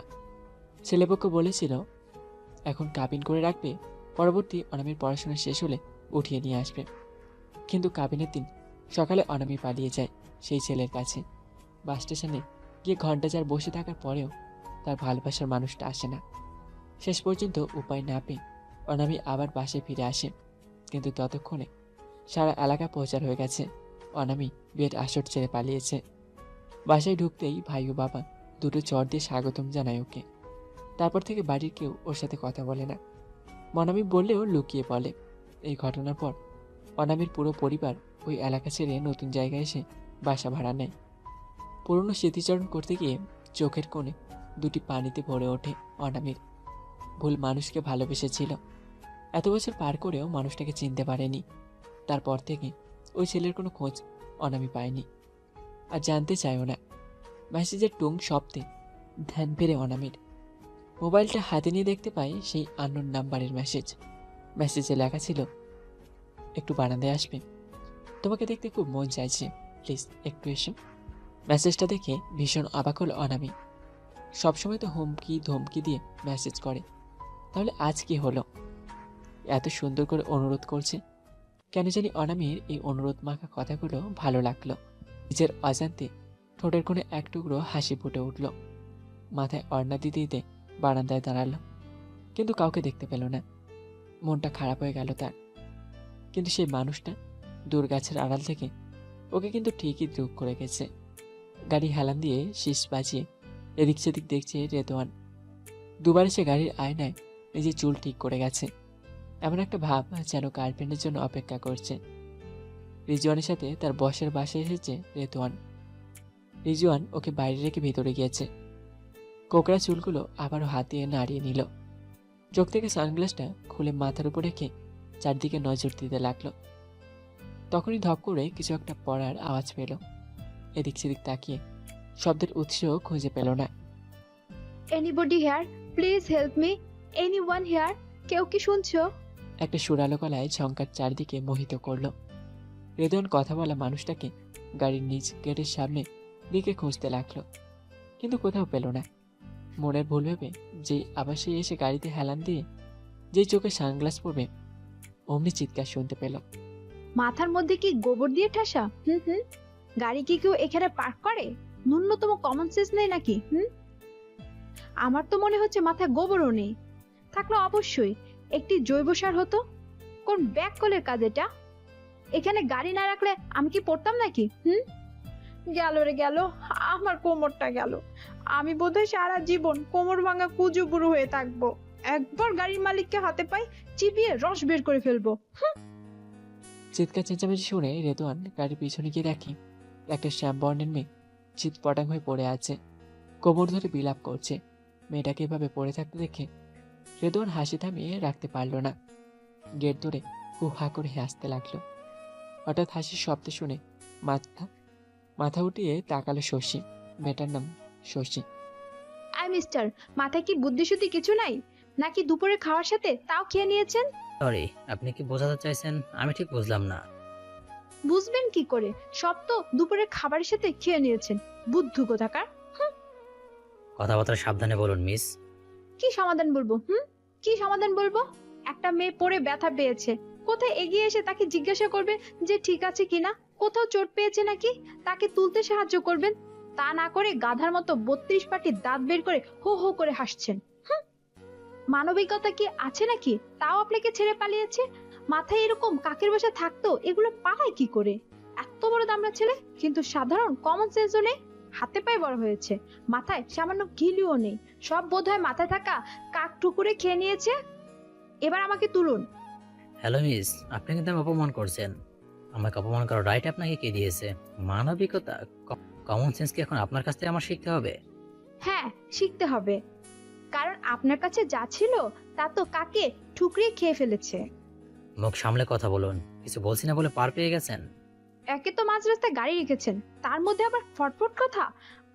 আপনি এখানে গাড়ি না রাখলে আমি কি এটার সাথে বেজে পড়তাম? নাচতে না জানলে উঠান বাঁকা। নিজের চোখ দুটো আকাশের দিকে রেখে রাস্তা চলাতে সামান্য একটা টুকরোর সাথে বেজে পড়ে যাবেন। নিজের দোষে পড়ে গেছেন, এত বড় গাড়িটাকে আপনার চোখে পড়ে না? এটার সাথে বেজে পড়লেন কেন? তা না স্বীকার করে এখন আমাকে দোষারোপ করছেন। আপনার তো ভালোই কুটনামি বুদ্ধি আছে, কুটনি বুড়ি কোথাকার। শশী নিচের দিকে থেকে উঠে অর্ণার গেট দিতে দিতে রেদনের দিকে এগিয়ে গিয়ে ঝগড়া করা ভঙ্গিতে বলল, এই, আপনি কি বললেন? আমি কুটনি বুড়ি? আপনার সাহস তো কম না, আমাকে কুটনি বুড়ি বলেন? আমি যদি কুটনি বুড়ি হই তাহলে আপনি হলেন ব্যাক্কেল গাধা, যার মাথায় দুটো কাক থাকে। আপনার মাথায় তো কাক বাস করে। আপনি কিন্তু এবার বাড়াবাড়ি করছেন। কি বাড়াবাড়ি করছি? যা করছি বেশ করছি। ঝগড়াটে মহিলা পায়ে পাড়া দিয়ে ঝগড়া করছে। আমার জীবনে এমন ঝগড়াটে মহিলা আমি একটাও দেখিনি। এবার কিন্তু অতিরিক্ত হয়ে যাচ্ছে। জলদি করে নিজের কৃতকর্মের জন্য আমার কাছে মাপ চান। তাড়াতাড়ি সরি বলুন। আমি কোনো অপরাধ করিনি যে সরি বলবো। দোষ আপনি করেছেন, তাই সরিও আপনি বলবেন। ভালোই ভালোই সরি বলুন বলছি, নয়তো মিথ্যে বলে আপনাকে পাবলিকের গণধোলায় খাওয়াবো। আপনার যা খুশি তাই করুন, আমি কাউকে ভয় পাই না। সত্যি তুই কাউকে ভয় পাস না? রিজওয়ানের গলার স্বর পেছনে তাকালো রেদওয়ান। অলরেডি ও সারা শরীর ঘামতে লাগলো। সত্যি তুই কাউকে ভয় পাস না? আর এখানে হচ্ছেটা কি? তোদের কথার জোরে আমাকে বাইরে এসে দেখতে লাগলো। এই সুবর্ণ সুযোগ ব্যাটাকে আচ্ছা মতো বকা খাওয়ানোর। আমাকে ঝগড়াটে মহিলা আর কুটনি বুড়ি বলা, দাঁড়া দেখাচ্ছি। এবার সবকিছু উসুল তুলবো আমি। কিরে, উত্তর দিচ্ছিস না কেন? আসলে ভাইয়া, জানেন ভাইয়া উনি কি করেছে? না বললে জানবো কি করে? মাঝ রাস্তায় গাড়ি পার্ক করেছে, আমিও খেয়াল না করে এটার সাথে বেজে পড়ে গেছি। তারপর আমাকে না উঠিয়ে হো হো করে হাসতে লাগলো। আমি বলেছি আপনার মধ্যে কি কোনো মানবিকতা নেই? তাই বলে যে আমাকে কত কথা শুনিয়ে দিল। আমি বলেছি আমাকে সরি বলুন, সরি তো বলেনি। তার মধ্যে বলেছে আমি কি কাউকে ভয় পাই যে সরি বলবো? আপনিই তো শেষের কথা শুনলেন, এখন আপনি বলুন এসব কি মানায়? এরকমটা মিথ্যা কথা শুনে রেদন বকা মনে গেল। মেয়েটা তো ভারী দুরান্দাজ। নিজের দোষের কথা কিচ্ছু বলল না, উল্টে কতগুলো মিথ্যা বলে ওকে মার খাওয়ার বন্দোবস্ত করে দিল। এখন ওর ভাই তো ওর কোনো কথাই শুনবে না। ওকে সরি বল। ভাই আমার কথাটা শোন। আমি একদম চুপ। আমি যা বলছি তাই কর, নয়তো একটা মারও মাটিতে পড়বে না, সব তোর পিঠে পড়বে। একদম ঠিক আছে চান্দু, আমাকে কুটনি বুড়ি বলা এখন বোঝো মজা। আমার যে কি খুশি লাগছে। আরো কতগুলো বকা দেন ভাইয়া, ব্যাটাকে চাইলে 2-4 খাত দিতেও পারেন, আমি কিছুই মনে করব না। এতে যদি ব্যাটার শিক্ষা হয়, জীবনে আর এই শশী ইসলামের সাথে লাগতে আসবে না। রেদন আবারও নিজের কথাগুলো বলতে চাইল, কিন্তু এবার রিজওয়ান তাকে ধমক দিয়ে চুপ করিয়ে দিল। আমার কথাটা, আমি যেটা বলেছি সেটা কর, নয়তো আমার থেকে কেউ হবে না। ছেলেটা সম্ভবত ওই ব্যাক্কেল গাথার বড় ভাই হবে, নয়তো এত ভয় পাবে কেন? যা খুশি সে হোক, আমার কি? খুঁজতে বলেছিলে কাউকে ভয় পাও না, এখন নিজের ভাইকে দেখে হাত পা কাঁপছে কেন? শরীরে ঘাম ছুটে গেছে। আম সরি। মাথা উঁচু করে সুন্দর করে বল। মাফ করে দিবেন, আমি সরি। ইটস ওকে, এরপর থেকে একটু সাবধানে থাকবেন, যাতে কোনো মেয়ের সাথে লাগতে যাওয়ার আগে আমার কথা মনে পড়ে। শেষের কথাটা রেদনের কানের কাছে গিয়ে শয়তানি হাসি দিয়ে ফিসফিস করে পড়ল। রেদন রেগে মেগে ডান পা দিয়ে গাড়িতে জোরে একটা লাথি মেরে ভিতরে গিয়ে বসলো। ধন্যবাদ ভাইয়া, আপনি না আসলে আমি ঝগড়ায় জিততেই পারতাম না। মানে? না মানে ইয়ে কি, না মানে ইয়ে কি, না মানে আমি বলতে চেয়েছিলাম আপনি যদি না আসতেন তাহলে উনি তার অপরাধের জন্য মাপ চাইতোই না, তাই আপনাকে ধন্যবাদ জানালাম। আমি এখন আসি, ভালো থাকবেন। কোনো রকম আমতামতা করে কথা বলল শশী। রিজন এখনো ভ্রু কুঁচকে ওর দিকে তাকিয়ে আছে। ভালোই ভালো, এখান থেকে কেটে বস শশী। এই ব্যাকের গাধাটা তোর দিকে গাড়ির ভিতর থেকে কুতু কুতু করে তাকিয়ে আছে, সামনে পেলে হয়তো চিবিয়েই খাবে। ব্যাটাকে আচ্ছা করে মজা বুঝিয়েছি, এখন ভাগ। বোকামার্কা হাসি দিতে দিতে সেখান থেকে কেটে পড়ল শশী। রিজনের চোখের আড়াল হতেই বাসার দিকে ভো দৌড় দিল। শুধু শুধুই বেচারাকে বকা খাওয়ালো সে। রাস্তায় পড়ে গেছে সে নিজের দোষেই। রাস্তায় আনমনে হাঁটতে গিয়ে বিশাল গাড়িটাও চোখে পড়েনি, যার কারণে সেটার সাথে বেজে পড়ে গেছে। কিন্তু ওকে না উঠিয়ে রেদন হাসছিল বলেই ওর ভীষণ রাগ হয়েছিল, তাই ওকে শিক্ষা দিতেই এরকমটা করলো সে। এখন তার অনেক খুশি লাগছে। সে খুশিতে নিজের বাসায় গিয়ে দরজা আটকিয়ে কিছু সময় উড়াধরা নাচল। অন্যদিকে রেদওয়ান তো গাল ফুলিয়ে ঢোল বানিয়ে বসে আছে।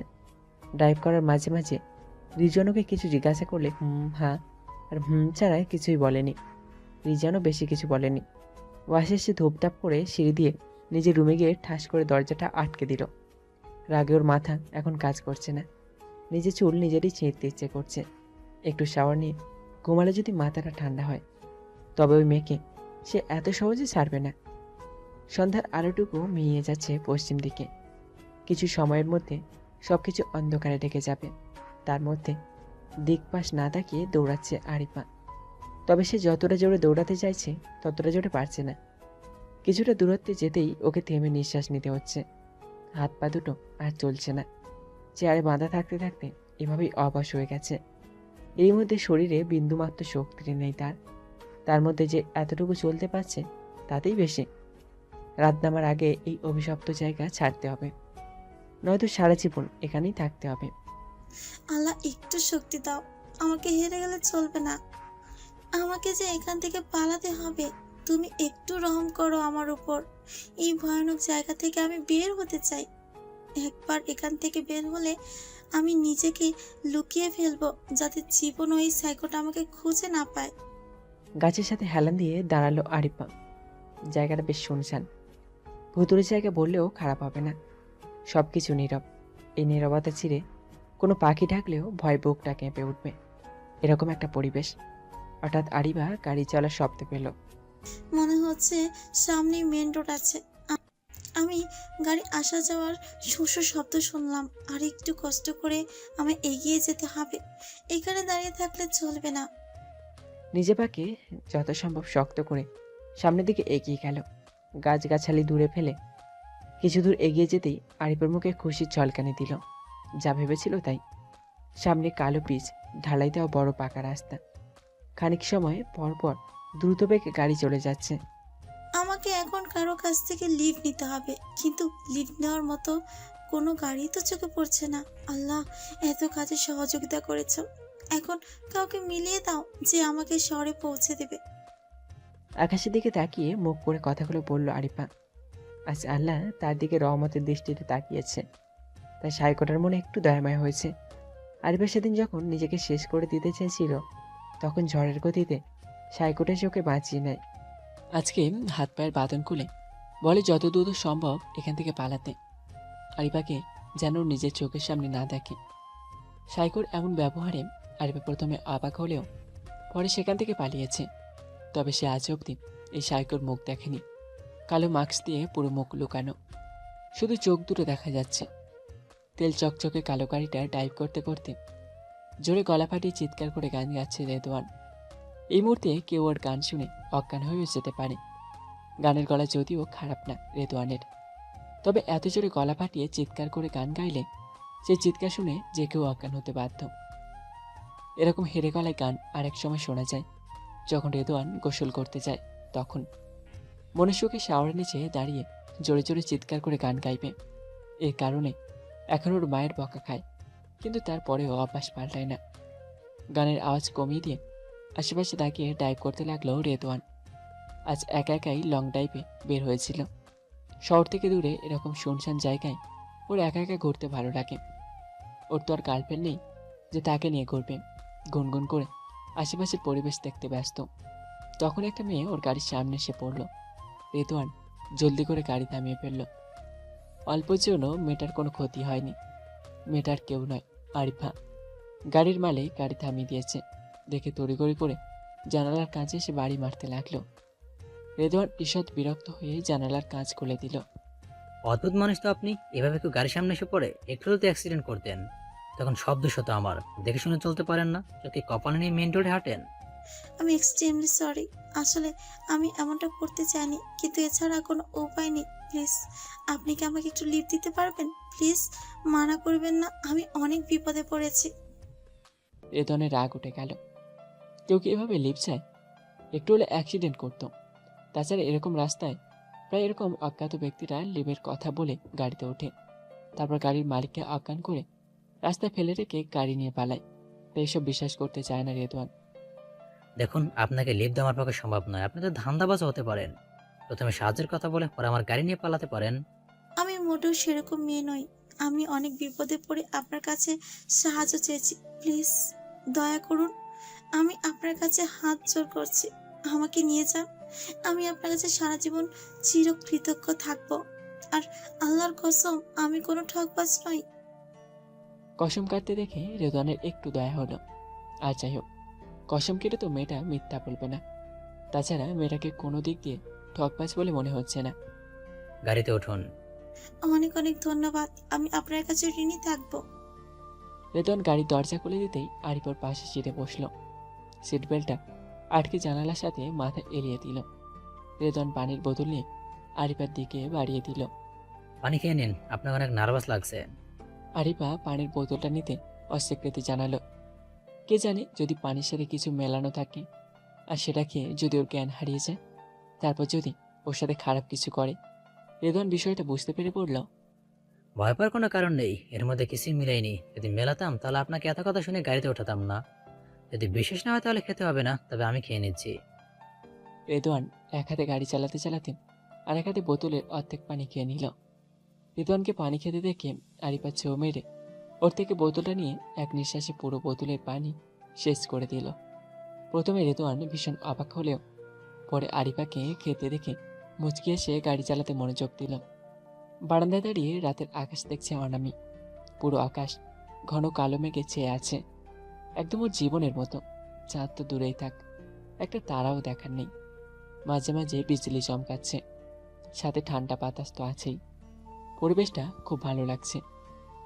এমনই দিনে মনে পড়ে যায় তোরে, ভালোবাসার বাহু জোরে বেঁধেছিলাম যারে, সে তো আসে না আমার ধারে, তবুও মনে পড়ে তাকে বারে বারে।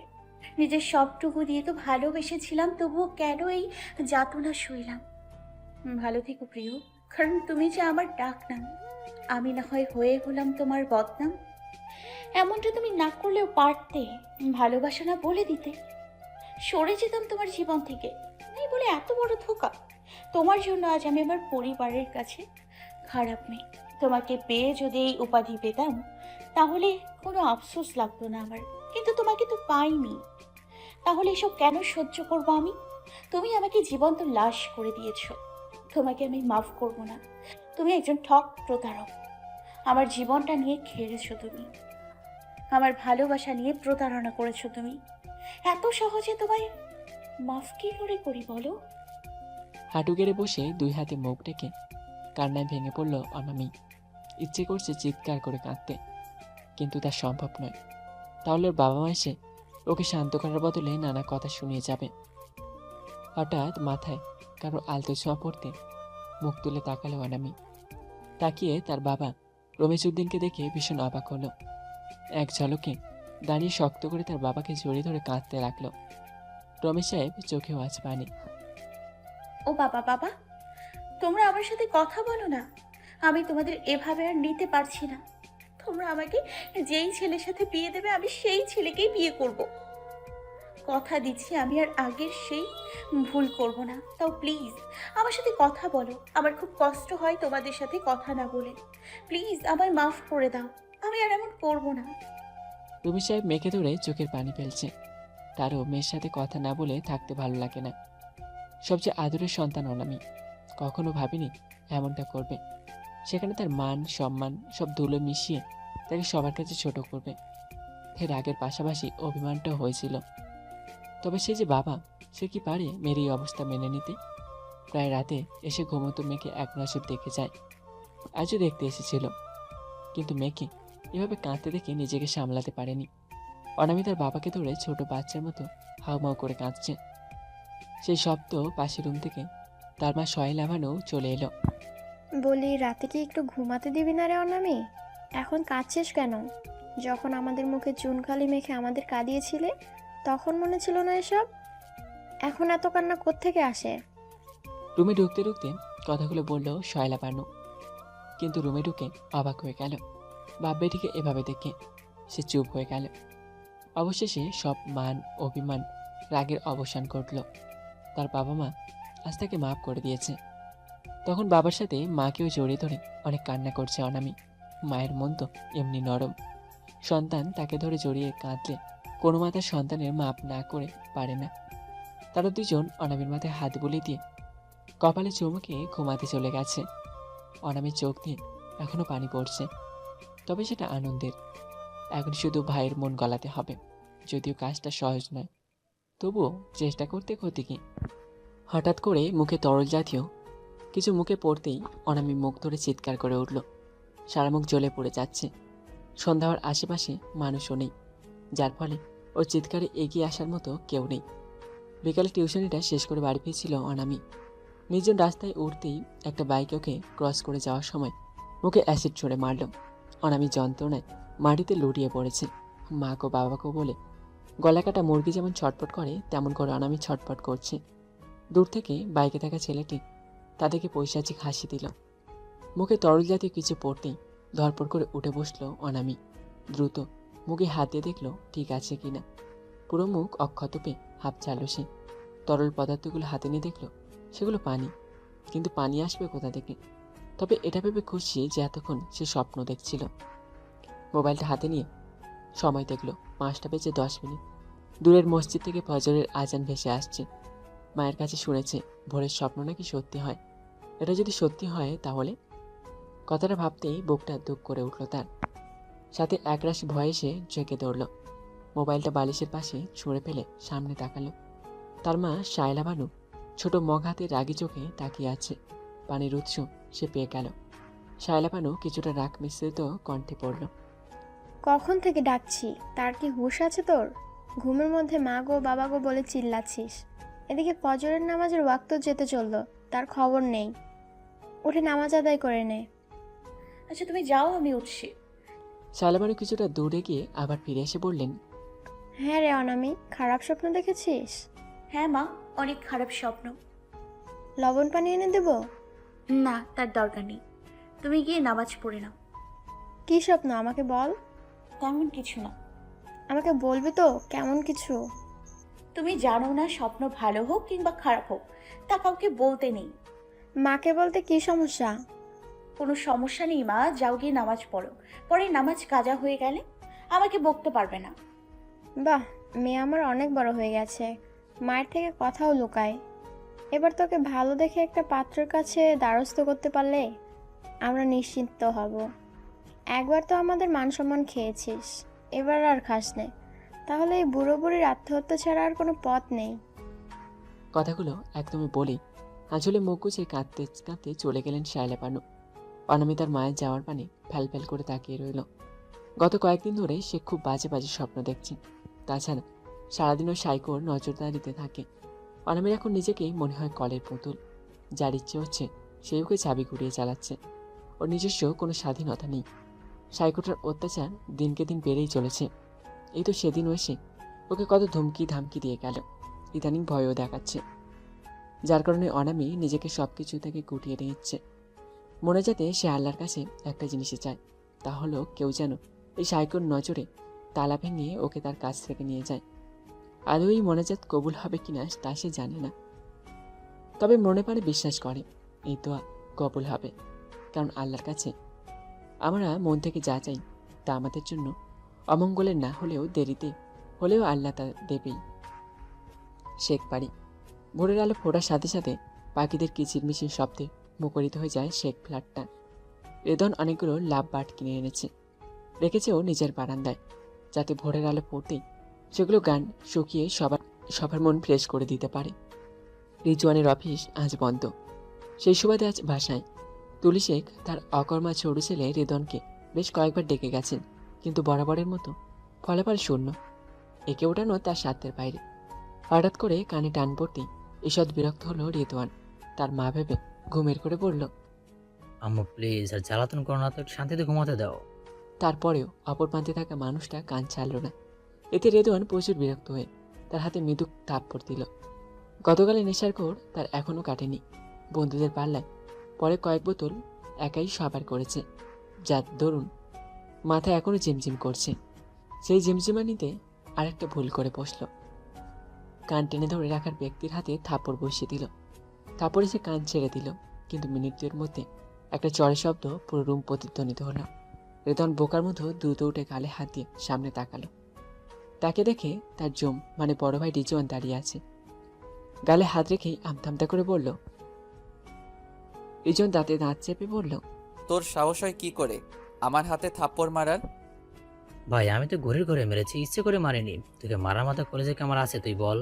আম্মু কয়বার ডেকে গেছে? রেদওয়ান গালে থেকে হাত সরালো না, বরং আরেক গালে হাত রেখে মাথা নিচু করে বলল, জানি না। জানবি কি করে? রাতভর ছাইপাশ গিললে কি কোনো হুঁশ থাকবে? তোকে বলেছিলাম এসব না খেতে, তাহলে আবার কেন গিলেছিস? ভাই আসলে মানে কি বল, উত্তর দিচ্ছিস না কেন? রেদওয়ান কোনো উত্তর দিতে পারল না। কি উত্তর দেবে সে? সে যদি বলে ডিঙ্গার সবচেয়ে পছন্দ, একে পেলে সে দুনিয়া ভুলে যায়, তাহলে একটু পর তাকে যে হসপিটালে পাওয়া যাবে তা সে ভালো করে জানে। রিজওয়ান তার ভাইয়ের উত্তর না পেয়ে আরও রেগে গেল। হুঙ্কার ছেড়ে রুবিনাকে ডাকল। রুবিনা, এই রুবিনা। রুবিনা কিচেনে কাজ করছিল। রিজওয়ানের ডাক শুনে হন্তদন্ত হয়ে সেখানে উপস্থিত হলো। তারপর ভয় কাঁপতে কাঁপতে বলল, যে বড় ভাই। দাদির বড় লাঠিটা কই রে? কেন বড় ভাই? জলদি গিয়ে সেটা নিয়ে আয়, আজ একটা গাধাকে পিটিয়ে মানুষ করব। রেদন এসব শুনেই লাফ দিয়ে উঠে দাঁড়ালো। তার এখন কোনো মাথায় ঝিমঝিমানি নেই। দাঁড়িয়েই দিল ছুট। তাকে আজ আর কেউ পাবে না। এখানে থাকলে সে নিশ্চয়ই ইন্না লিহা করবে। দিকপাশ না তাকিয়ে রেদন চড়তে লাগলো। সে যদি আজ এ বাড়িতে থাকে, তাহলে তার দাদি আয়না বেগমের মোটা লাঠি রিজওয়ান তার পিঠে ভাঙবে। রেদওয়ানকে এভাবে পালাতে দেখে রিজওয়ান মিটমিট করে হাসতে লাগলো। সামনে তাকিয়ে দেখলো রুবিনা ওর দিকে অবাক চোখে তাকিয়ে আছে। তাকাবেই না কেন?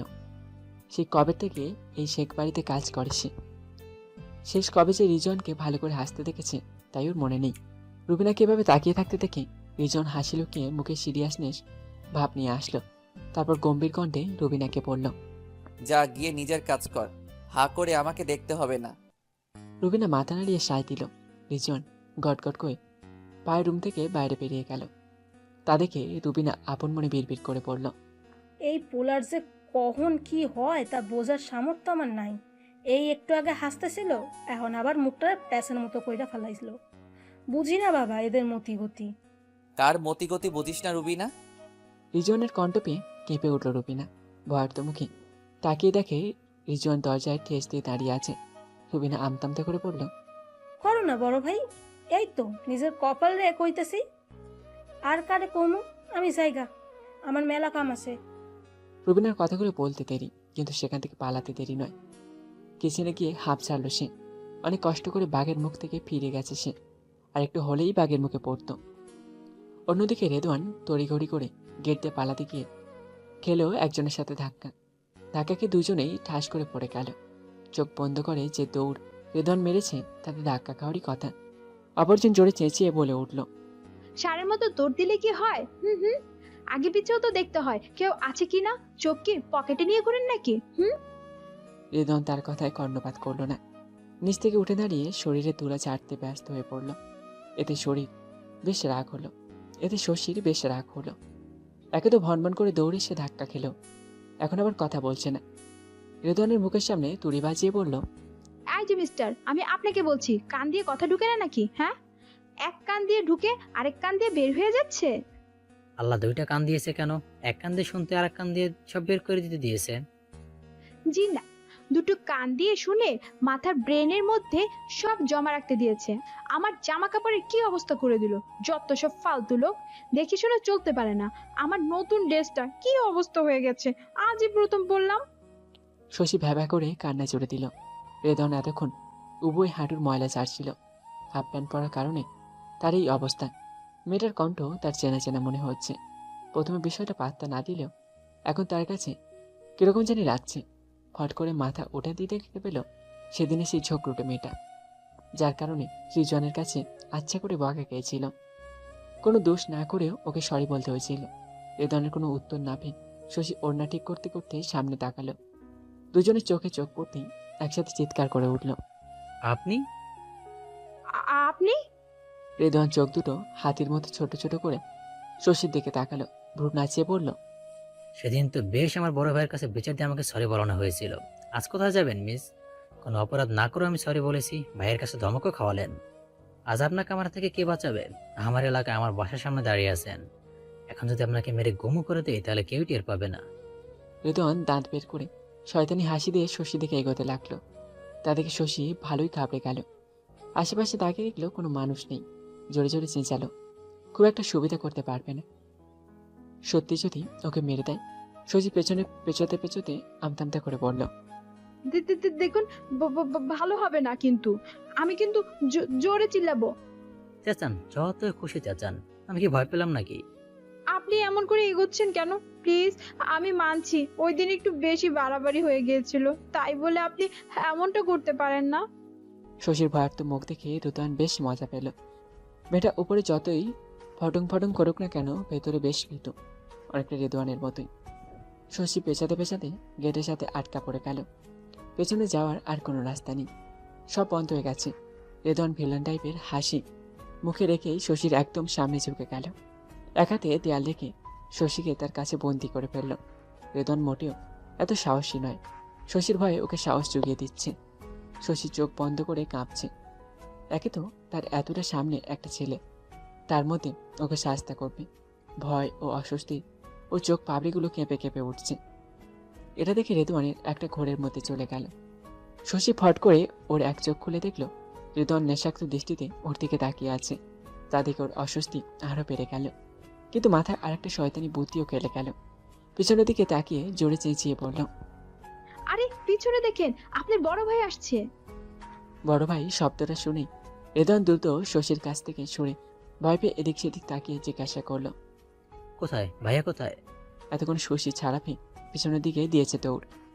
একবার পিছনে তাকিয়ে রেদওয়ানকে হাতের বুড়ো আঙুল দেখিয়ে বলল, কাঁচকলা, আপনার মতো ঢ্যাঁড়সের সাধ্য নেই আমাকে সাহায্য করার, উল্টো আপনার হাতে কাঁচকলা ধরিয়ে দিলাম। আপনি আসলে ঢ্যাঁড়স, আপনার বড় ভাই আসছে না, আপনাকে বেকুব বানালাম। হাসতে হাসতে একদমই কথাগুলো বলে বহু দৌড় দিল শশী। রেদওয়ান সত্যি আহামকের মতো কিছু সময় ওর যাওয়ার পানে তাকিয়ে রইল। যখন ওর হুঁশ ফিরল তখন শশী চোখের আড়াল হয়ে গেছে। সাইকোপ্যাথি হলো এক ধরনের মানসিক অসুস্থতা, যা কিনা অনেক মানুষের মধ্যে বিরাজমান। এর একটি পার্সোনালিটি ডিসঅর্ডার, যা বিভিন্ন চারিত্রিক বৈশিষ্ট্যের শনাক্তকরণেই বোঝা যায়। অগভীর আবেগ, কম ভয়, উদাসীনতা, সহানুভূতি, ঠান্ডা মাথায় অন্যায় করা, নিজের দোষ স্বীকার না করা, নিজেকে অনেক কিছু মনে করা, মানুষকে মিথ্যা দিয়ে প্রভাবিত করা, দায়িত্ব জ্ঞানহীনতা, পরিকল্পনা করে খারাপ কাজ করা, ধান্দাবাজি, মানুষের ক্ষতি করে অনুতপ্ত না হওয়া, মানুষের কষ্ট দেখে উপহাস করা এবং অসামাজিক আচরণ যেমন খারাপ চরিত্রের দিকে ধাবিত হওয়া, স্বার্থ হাসিলের জন্য নিজের চরিত্র নষ্ট করা, পরে সাফল্যের বা শ্রমের উপর নিজের জীবন ধারণে বিন্যাস করা এবং ঠান্ডা মস্তিষ্কে অপরাধিত্ব বজায় রাখা ইত্যাদি। মানুষের মধ্যে এসব আচরণ বিদ্যমান থাকলে বুঝবেন সেই মানুষটি একটি সাইকোপ্যাথ। সাইকোপ্যাথ নারী ও পুরুষ উভয়ের মধ্যে বিরাজমান। তার মধ্যে উপরে একটি আচরণ বিরাজমান আছে বলেই ধরে নেওয়া হয়ে যাবে না উনি সাইকোপ্যাথ। তবে কিছু আচরণ আছে যা একাই সাইকোপ্যাথি পয়েন্ট টেবিলে অনেক উঁচু পর্যায়ে। এসব আচরণের মধ্যে মানুষের ক্ষতি করে অনুতপ্ত না হওয়া, মানুষের কষ্ট দেখে উপহাস করা, পরিকল্পনা করে খারাপ কাজ করা, ধান্দাবাজি ইত্যাদি সাইকোপ্যাথ আচরণের প্রারম্ভিক লক্ষণ সমূহ। এবং এসব আচরণ দেখে আপনি অন্যান্য আচরণগুলো মেলাতে পারেন। এসব মানুষেরা তাদের ভুল ও অন্যায় টাকার জন্য নানান রকম অপরাধমূলক কাজ করে থাকে এবং সামাজিক সহানুভূতি নেওয়ার চেষ্টা করে। সাইকোপ্যাথরা প্যাথোলজিক্যাল মৃত্যুক বা অনার্গল মিথ্যা কথা বলে নিজেদের সুখ আদায় করে এবং এরা নিজের সুখ ছাড়া আর কিছুই বোঝে না। সামাজিকতা পরোয়া এরা করে না। এরা নিজেদেরকে অনেক ভালোবাসে। এদের অনেকেই উচ্চ শিক্ষিত ও সমাজের অনেক নামি দামি মানুষ। অন্যায় করে ধরা গেলে এরা অভিনয় করে ক্ষমা প্রার্থনা করে এবং অনুতপ্ত হয়েছে দেখায়। ক্যালেন্ডারের পাতায় এখন ইংরেজি মাসের অক্টোবর মাস। ঢাকা শহরে শীতের বেগ নেই বললেই চলে, তবে সন্ধ্যার পর বেশ ঠান্ডা পড়ে। শরীরে পাতলা সুতি জাতীয় পোশাক থাকলে ঠান্ডা তাকে জেঁকে ধরে। শীতের সময় দিনটাও ভীষণ ছোট হয়ে যায়। প্রত্যেক কাজগুলো সারতে না সারতেই দেখা যায় সন্ধ্যা নেমে গেছে। দিনটা যে এত তাড়াতাড়ি চলে যায় তা টেরই পাওয়া যায় না। মনে হয় ঘড়ি আগে থেকে দ্বিগুণেছে, ভেঙে দিনটাকে ছোট করে দিয়েছে। ব্যাগ থেকে পাতলা শালটা বের করে গায়ে জড়িয়ে নিল অনামি। ভাগ্যিস তার মা শয়লা পানি জোর করে শালটা ব্যাগে ভরে দিয়েছিল, নয়তো এতক্ষণ তার কাশি শুরু হয়ে যেত। অন্যদিনের থেকে ঠান্ডাটাও আজ একটু বেশি। আজ টিউশনি শেষ করে আসতে দেরি হয়ে গেছে। বাচ্চাদেরও সামনে পরীক্ষা, তাই সিরিয়াস হয়ে পড়াতে হয়। চাইলেও দ্রুত চলে আসা যায় না।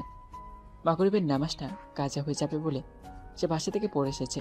মাগরিবের অক্তটা তো খুবই কম সময়, বাসে আস্তে আস্তে যদি শেষ হয়ে যায় সেই বয়ে সেখান থেকে পড়ে এসেছে। এই নামাজ পড়তে গিয়ে আরও বেশি দেরি হয়ে গেছে। এতে আমি মোটেও বিরক্ত নয়, বরং মনের মধ্যে একটা প্রশান্তি কাজ করছে। নামাজ তো আর কাজা হয়নি।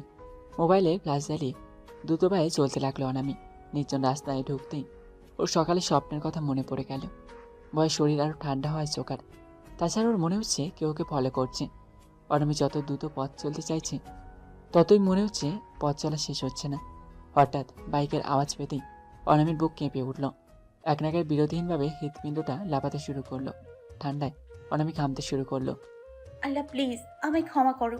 তোমার কাছে আমার একটাই আর্জি, চাইলে তুমি আমায় মেরে ফেলো, কিন্তু ধর্ষিতা কিংবা অ্যাসিড দগ্ধ করে বাকিটা জীবন পার করতে দিও না।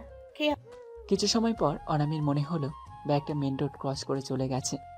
বুকে থুতু দিয়ে একটু হাঁপ ছাড়ল, কিন্তু তারপরেই নতুন ভয় উঁকি দিল। মোবাইলের ফ্ল্যাশে দেখতে পেল তার পিছনে একটা ছেলে মূর্তি দাঁড়িয়ে আছে। অনামি দ্রুত ফ্ল্যাশটা পেছনে মেরে অবাক, কারণ পেছনে কেউ নেই। ভয় ভয় সামনের দিকে ঘুরতেই কারো বুকের সাথে তার মাথাটা মৃদু ধাক্কা খেল।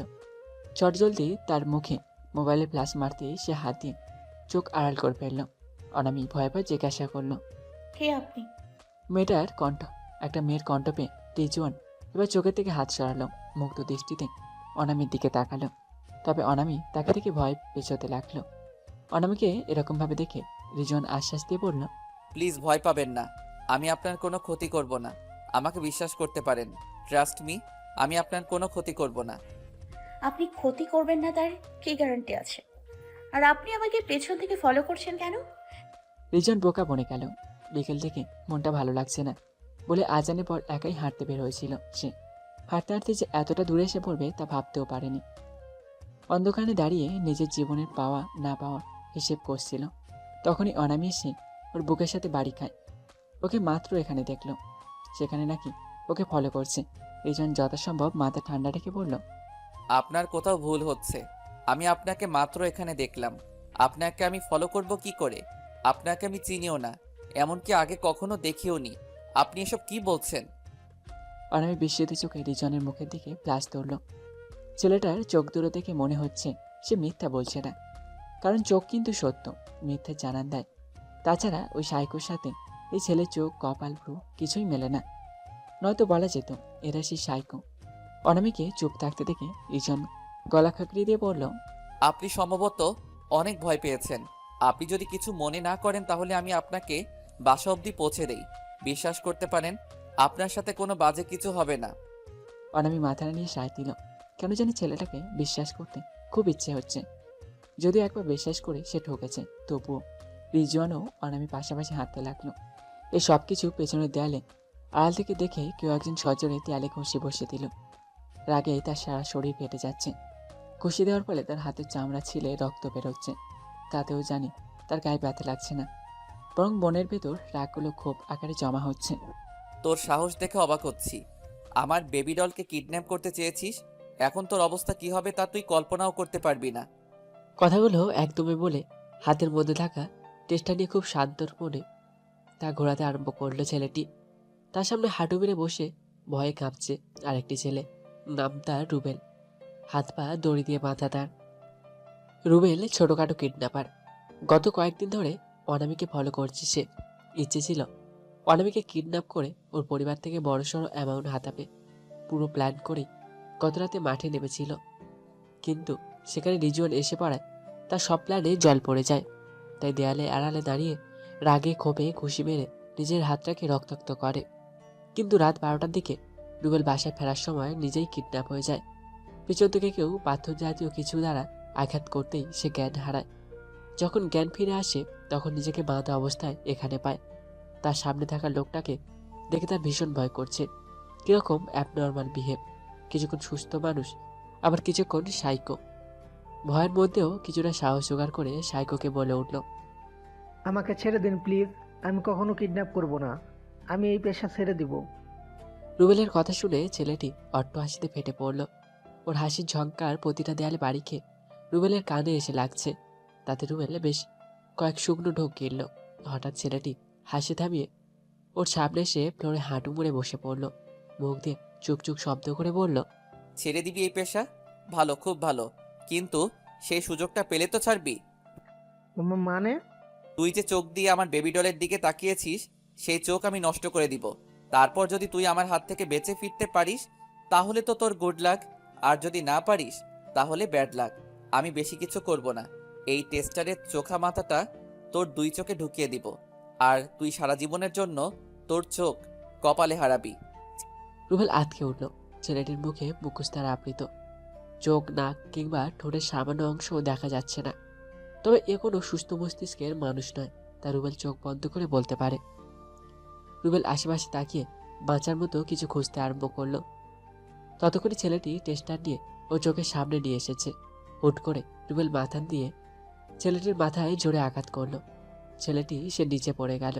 তাড়াহুড়ো করে উঠতে গিয়ে তার মুখের মুখোশটা অনেকখানি খুলে বাঁকা হয়ে গেল। রুবেল বিস্ফোরিত চোখে চেঁচিয়ে বলল, আপনি গতকাল ওই ছেলেটা না যে মেয়েটাকে বাঁচিয়েছিলেন? আপনার জন্যই তো ওই মেয়েটাকে আমরা কিডন্যাপ করতে পারলাম না। আমি শিওর আপনি সেই ছেলে। আপনার মুখটা আমি ভালো করে দেখেছি, আমার চিনতে ভুল হতে পারে না। ছেলেটি কিছু সময়ের জন্য থমকে গেল। তারপর পাগলের মতো হাসতে হাসতে মুখের মুখোশটা দূরে ছুঁড়ে ফেলে দিয়ে বলল, দিনেই যখন ফেলেছিস তাহলে আর এই মুখোশের কি দরকার? হ্যাঁ, আমি সেই ছেলে যাকে গত রাতে আমার বেবি ডলের সাথে দেখেছিল। আমার নাম রিজওয়ান শেখ। রিজওয়ান কথাগুলো বলেই তার হাতে থাকা টেস্টারটা রুবেলের এক চোখে ঢুকিয়ে দিল। রুবেল চিৎকার দিয়ে ব্যথায় কুকিয়ে উঠল, কিন্তু রিজওয়ান থামল না, বরং রক্তাক্ত টেস্টারের চোখা মাথাটা রুবেলের উপর চোখেও ঢুকিয়ে দিল। ব্যথায় রুবেল চিৎকার করতে করতেই জ্ঞান হারালো। তার চোখ দিয়ে অনবরত রক্ত পড়ে ফ্লোরটা লাল হয়ে রাগিয়ে দিল। রিজওয়ান রুবেলের গালে পরপর থাপ্পড় বসিয়ে ভয়ার্থ মুখে বলল, ওঠ না, ওঠ। এই সামান্য জিনিসে কেউ অজ্ঞান হয়? আমি তো আস্তে করে দিলাম যাতে তোর ব্যথা না লাগে। তাহলে তুই অজ্ঞান হলি কেন? আরো অল্প একটু ব্যথা করবে, তারপর ঠিক হয়ে যাবে ইয়ার। কথাগুলো বলতে বলতে উঠে দাঁড়ালো রিজওয়ান। সজোরে রুবেলের কোমরে একটা লাথি মারল। তারপর আবারও পাগলের মতো হাসতে লাগলো। কিছু সময় হেসে কান্নায় ভেঙে পড়ল। কাঁদতে কাঁদতে নিজের মনে বিড়বিড় করে বলল, আই অ্যাম কামিং অনামি, খুব শীঘ্রই তোমাকে আমার কাছে নিয়ে আসবো। আর একটু অপেক্ষা করো বেবি ডল। কান্না থামিয়ে আবার হাসতে লাগলো। গতকাল রাতে আগের মতো চোখে আলগা লেন্স, ভ্রুতে রং না করে নিজের আসল চেহারা নিয়ে রিজওয়ান অনামির কাছে গিয়েছিল, যার দরুন অনামি তাকে সাইকো ধরতেও পারেনি। এখন এই সুযোগের সদ্ব্যবহার করবে সে।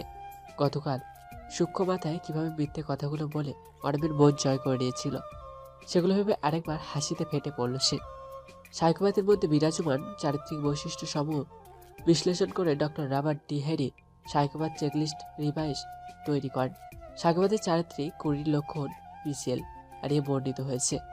হ্যারের মতে একজন অপরাধীর মধ্যে দ্রুত সাইকোপ্যাথি নির্ণয়সূচক চারিত্রিক লক্ষণগুলোকে উনি কয়েকটি উপধারায় ভাগ করেছেন।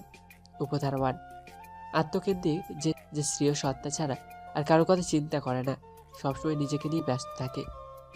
বি, চাতুর্য, যে খুব বেশি চালাক এবং সামাজিক সহানুভূতিকে সে নিজ স্বার্থে ব্যবহার করে। সি, সেও সুখী মৌলবাদী, যে কিনা নিজের সুখের কথা ছাড়া আর কারো কথা ভাবে না। ডি, সুস্থ মাথায় হাসি মুখে মিথ্যা বলা। এরা মিথ্যা বললে তা ধরার কোনো উপায় নেই। অনর্গল মিথ্যা বলা এদের অভ্যাস। ধান্দাবাজ, এরা কার্য হাসিলের জন্য মিথ্যা বলতেই থাকে। উপধারা 2 এ, আবেগ কম থাকা। এদের মানুষের জন্য মায়া দয়া সব কম থাকে। বি, নিজেকে সবসময় নির্দোষ মনে করা। এরা কখনোই নিজের দোষ স্বীকার করে না। সি, সহানুভূতির অভাব। মানুষের কষ্ট ও বিপদে এরা সহানুভূতি দেখায় না। উপধারা 3 এ, উচ্চ বিলাসিতা। ধান্দাবাজির মাধ্যমে এরা উচ্চ বিলাসিতা বজায় রাখে। বি, খারাপ কাজের উদ্দীপনা সংগ্রহের অনুসন্ধানে থাকা। সুযোগ থাকলেও এরা খারাপের দিকে আগায়। সি, পরজীবী জীবনধারা। পরের উপর বেল ভাঙতে এরা খুবই পারদর্শী। ডি, সম্ভবত বাস্তবসম্মত দিকমেয়াদী লক্ষ্যের অভাব। এরা অন্যায়ের আশ্রয়দারী বিধায়। এদের বাস্তবমেয়াদী দীর্ঘ পরিকল্পনা থাকে না। দায়িত্ববোধহীন। সামাজিক দায়িত্ববোধের অভাব। উপধারা 4 সামাজিকতা লিপ্ত থাকা। মিষ্টভাষীর নানান ধরনের সামাজিক কুকর্মে লিপ্ত থাকে। বি, নিজের অসৎ আচরণ অনিয়ন্ত্রিত রাখা। এরা মানুষের বোধগম্যের নিচে অবস্থান করে, নিজেদের অসৎ আচরণ করতে থাকে। সি, পারমিক আচরণগত সমস্যা। এদের অনেকেই কৈশোর বা যৌবনের প্রারম্ভিক সময় থেকে পাপে লিপ্ত থাকে। ফৌজদারি বহুমুখী অন্যায় কাজে লিপ্ত থাকা। সাইকোপ্যাথ পুরুষদের সহজে ধরা যায়, কিন্তু সাইকোপ্যাথি নারীর লক্ষণগুলো সামাজিক রীতি দিয়ে ঢাকা থাকে, তাই সাইকোপ্যাথ নারী শনাক্ত একটু বেশি কষ্টকর। ই, এদের অনেকেরই স্বল্পমেয়াদী বৈবাহিক সম্পর্ক থাকে। অধিকাংশ নারীর মধ্যে এটি বেশি দেখা যায়। এলোমেলা যৌন আচরণে লিপ্ত থাকা। অন্যান্য চারিত্রিক বৈশিষ্ট্যের সাথে এই উপাদান বিরাজমান থাকবেই। কলিং বেলটা পরপর 2 বার বেজে থেমে গেল। তুলি শেখ হাতে কাজগুলো সেরে দ্রুত সদর দরজা খুলে দিলেন। খুলতেই তার বড় ছেলের দর্শন মিলল। রাগী চোখে তার দিকে তাকিয়ে আছে তুলি শেখ। আমতামতা করে বলল, আসলে বাবা হাতের কাজগুলো শেষ করে আসতে একটু দেরি হয়ে গেল। রিজওয়ান তার মায়ের দিকে একটা কোর দৃষ্টি নিক্ষেপ করে ভেতরে সোফায় গিয়ে মাথা হেলিয়ে দিল। তুলি শেখ ডাইনিং টেবিলে থেকে দ্রুত 1 গ্লাস পানি এনে রিজওয়ানের সামনে দিল। রিজওয়ান ছো মেরে গ্লাসটা নিয়ে ঢকঢক করে সবটুকু পানি এক নিঃশ্বাসে শেষ করে দিল। তুলি শেখ হাত বাড়িয়ে গ্লাসটা নেওয়ার সময় রিজওয়ানের সাদা শার্টের কোনার দিকে রক্ত দেখে অবাক হয়ে জিজ্ঞাসা করলেন, রিজওয়ান কি হয়েছে তোর? তুই ঠিক আছিস তো বাবা? আমার আবার কি হবে, আমি ঠিকই আছি। তাহলে তোর শার্টে রক্ত হলো কি করে? রক্তের কথা শুনে রিজওয়ান চমকে নিজের শার্টের এপাশ ওপাশ খুঁজতে লাগলো। একসময় রক্তের জায়গাটা খুঁজে পেয়ে সেদিকে তাকিয়ে তার মুখটা থতমত হয়ে গেল। এত সাবধানে কাজ করেও তার শার্টে রক্তের দাগ লেগেই গেল। ছেলেকে চুপ করে থাকতে দেখে তুলি শেখ বাড়িয়া হয়ে উঠলেন। পাশে বসে ব্যস্ত ভঙ্গিটা জিজ্ঞাসা করলেন, কি হয়েছে বাবা? কোথায় ব্যথা পেলি আবার? আমাকে বল, আমি ফার্স্ট এড বক্সটা নিয়ে আসছি। রিজওয়ান তার মায়ের হাত ধরে লক্ষ্মী ছেলের মতো করে হেসে মিষ্টি ভাষায় বলল, ব্যস্ত হয়েও না আম্মু, আসার সময় ছোটখাটো একটা অ্যাক্সিডেন্ট হয়েছে, সেই অ্যাক্সিডেন্ট চোট পেয়েছি, তাই বোধহয় একটু রক্ত বের হয়েছে। তোমাকে ব্যস্ত হতে হবে না, আমি ড্রেসিং করে নিব। কথাগুলো বলে একটা মিষ্টি হাসি দিয়ে রিজওয়ান হঠাৎ করে নিজের রুমে চলে গেল। রুমে গিয়েই দ্রুত শার্টটা তুলে তাতে আগুন ধরিয়ে দিল। আগুনের দাউ দাউ শিখায় দিকে তাকে রহস্যময় একটা হাসি দিল। এতক্ষণ অবধি সাজিদ শেখ আড়ালে দাঁড়িয়ে মা ছেলে সব কিছু খেয়াল করছিল। রিজওয়ান চলে যেতেই সে তুলি শেখের সামনে এসে বলল, তোমার কি মনে হয় তোমার ছেলে অ্যাক্সিডেন্ট করেছে? না, ও অ্যাক্সিডেন্ট করেনি। রিজওয়ান মিথ্যে বলেছে। ওর চোখে আমি ছটফটানি ভাব দেখেছি, যা স্পষ্ট জানান দিচ্ছিল এসব কথা মিথ্যে। সকালে ওর অফিসের বস আমার কাছে কল দিয়েছিল। সে জানালো রিজওয়ান ইদানিং অফিসের অনেক অনিয়ম করেছে। ওর বিহেভিয়ার নাকি অন্যরকম হয়ে গেছে। কিছু সময় সব কিছু ভালো, আবার কিছু সময় সবার সাথে অ্যাবনর্মাল মতো ব্যবহার করে। ও নিশ্চয়ই দীর্ঘদিন ধরে ওষুধ খাওয়া বন্ধ করে দিয়েছে। ওকে আবারও ভালো সাইকোটিস্টের কাছে নিয়ে যেতে হবে। আমি বলছিলাম কি, রিজওয়ানের মা ওকে যদি ওর পছন্দের মেয়ের সাথে বিয়েটা দিয়ে দেই, তাহলে হয়তো অনেকটা ঠিকঠাক হয়ে যাবে। তোমার কি মাথা ঠিক আছে নাকি ছেলের মতো তোমার মাথা গিয়েছে? একটা মেয়ের জীবন নষ্ট করতে বলছো? আমি একজন মেয়ে হয়ে অন্য একটা মেয়ের জীবন কি করে নষ্ট করি? এসব ফালতু লজিক তোমার কাছেই রাখো। বরঞ্চ তোমার ছেলে যে মেয়ের জন্য পাগল হয়েছে তাকে বাঁচানোর চিন্তা করো। আমি কখনো স্বার্থপরের মতো কাজ করতে পারবো না। মেয়েটার বিষয় খোঁজ খবর নেওয়া শুরু করো। তুলি শেখ দ্রুত নিচে রুমে চলে গেল। ছেলে তার পাক্কা খিলাড়ি হয়ে গেছে। তার চোখের আড়ালে আবারও সাইকোগিরি শুরু করেছে। সাজিদ শেখ সোফায় মাথায় হাত দিয়ে বসে পড়ল। তার বিপি বোধহয় লো হওয়ার পথে। তুলি শেখ সোফায় বসে মাথায় হাত দিয়ে বসে আছে। ইদানিং রিজওয়ানের ভাবসাব অনেক বেশি সন্দেহজনক লাগে তার। আগের মতো গুরুগম্ভীর থাকে না। তাকে বেশ হাসি খুশি দেখা যায়। মা হিসেবে তার খুশি হওয়ার কথা, কিন্তু সে খুশি না, আর বেশি চিন্তিত। হঠাৎ করে রিজওয়ানের এই হাসি খুশি ভাবটা তুলি শেখের কাছে নতুন বিপদের সংকেত দিচ্ছে। রিজওয়ানকে কিছু জিজ্ঞাসা করলেও নো রেসপন্স। খুব শান্তপনে মিথ্যে বলে কাটিয়ে দেয়। এসব ভাবতে ভাবতে তার মাথা হ্যাং হয়ে পথে। তখনই দেখলো রিজওয়ান গাড়ি চাবি আঙুলের ডগায় ঘোরাতে ঘোরাতে বাইরের দিকে যাচ্ছে। সে উঠে দাঁড়িয়ে তার ছেলেকে জিজ্ঞাসা করলো, কোথায় যাচ্ছ রিজওয়ান? এই তো আম্মু, একটু রাতের পরিবেশ দেখতে। কোথাও যেতে হবে না, একটু পর আমরা বেরোবো। কোথায়? তোমার সাইকোটিসির কাছে। আমি ঠিক আছি আম্মু, এসবের দরকার নেই। কোনটা দরকার আছে কোনটা নেই সেটা তোমার থেকে ভালো আমরা বুঝি। হঠাৎ তোমার কি হলো? তুমি এভাবে কথা বলছো কেন? কখনো তো এমনটা করো না। সেটাই তো আমার ভুল। আগের থেকে যদি এত সচেতন হতাম তাহলে এত কিছু ঘটতো না। মা ছেলের কথা মাঝখানে আয়না বেগম মানে রিজওয়ানের দাদি নিজের রুমের দরজার পাশ থেকে তুলি শেখকে বলল, কি শুরু করলে রিজওয়ানের মা? ছেলে এখন বড় হয়েছে, ওকে এখন শাসন করলে হবে? ওকে ওর মতো থাকতে দাও। তুলি শেখ কিছুটা বিরক্ত সহকারে কঠিন গলায় তার শাশুড়িকে বলল, আপনি চুপ থাকুন মা, ও এখন থেকে কি করবে না করবে সব আমি ডিসিশন নেব। আয়না বেগম কথার দাম না পেয়ে মুখ বাঁকিয়ে হুইল চেয়ার টেনে রুমে চলে গেল। তুলি শেখ রিজওয়ানের দিকে তাকিয়ে বলল, তুমি একটু ওয়েট করো, আমি তৈরি হয়ে আসছি, আমরা এক্ষুনি বেরোবো। রিজওয়ান কিছু বলল না, তবে রাগে ফুঁসছে। তুলি শেখ একবার ছেলের দিকে তাকিয়ে নিজের রুমে চলে গেল। তার মা ভিতরে যেতেই রিজওয়ান মুচকি হাসি হেসে চাবি পকেটে পুরে দ্রুত বাসা থেকে বের হয়ে গেল। সে যা একটা দাবার ঘুঁটি চেলে রেখেছে, সঠিক সময় না গেলে সব বেচতে যাবে। রিজওয়ান খুব ছোটবেলা থেকে চুপচাপ স্বভাবের ছিল। ওর বয়স যখন 9 বছর, তখন দুই ভাই সবার চোখের আড়ালে একসাথে ছাদে গিয়ে খেলছিল। একসময় দুজন খেলতে খেলতে ছাদের কিনারায় চলে আসে। দুজনের মধ্যে খেলা নিয়ে মতবিরোধ হচ্ছিল, তাই রেদওয়ান রেগে রিজওয়ানকে ধাক্কা মারে। সেই ধাক্কায় রিজওয়ান একতলা দালানে ছাদ থেকে নিচে পড়ে গেলে রেদওয়ান বুঝতে পারে না যে এমনটা হবে। সে ভয় পেয়ে কাঁদতে থাকে। ওর কান্নার শব্দ পেয়ে সবাই বাইরে চলে আসে। এসে দেখে রিজওয়ান এই অবস্থা। রিজওয়ান মাথায় প্রচুর আঘাত পায়, 5টা সেলাই লাগে। এই ঘটনার পর থেকে রিজওয়ান নিজেকে কেমন জানি গুটিয়ে নেওয়া শুরু করে। তুলি শেখ, সাজিদ শেখ বিষয়টা ততটা গুরুত্ব দেয় না। তবে অনেকদিন রিজওয়ান সবার সাথে নিজেকে আড়াল করতে থাকে। তবে সে মনের ভিতর সামান্য জিনিসগুলো পুষে রাখতে রাখতে হিংস্র হতে থাকে। রিজওয়ানের বয়স তখন 15 হবে। একদিন একটা ছেলে রেদওয়ানকে খেলার মাঠে মারে। সেটা দেখে রিজওয়ান ভীষণ রেগে পেয়ে যায়। মাঠের পাশে থাকা একটা ছোট্ট পাথর এনে যে ছেলেটা রেদওয়ানকে মেরেছিল তার মাথায় একের পর এক আঘাত করতে থাকে। সেখানে থাকা বড় ছেলেগুলো এটা লক্ষ্য করে, রিজওয়ানকে থামায় আর অপর ছেলেটিকে হসপিটালে ভর্তি করে। ছেলেটা সেই যাত্রায় বেঁচে গেলেও তুলি ও সাজিদ সেকে কম ভোগান্তি পড়তে হয় না। রেদওয়ান নিজের চোখে ভাইয়ের এইসব হিংস্রতা দেখে ভীষণ ভয় পেয়ে যায়। তারপর থেকে ওর থেকে দূরত্ব রেখে চলতে পছন্দ করে।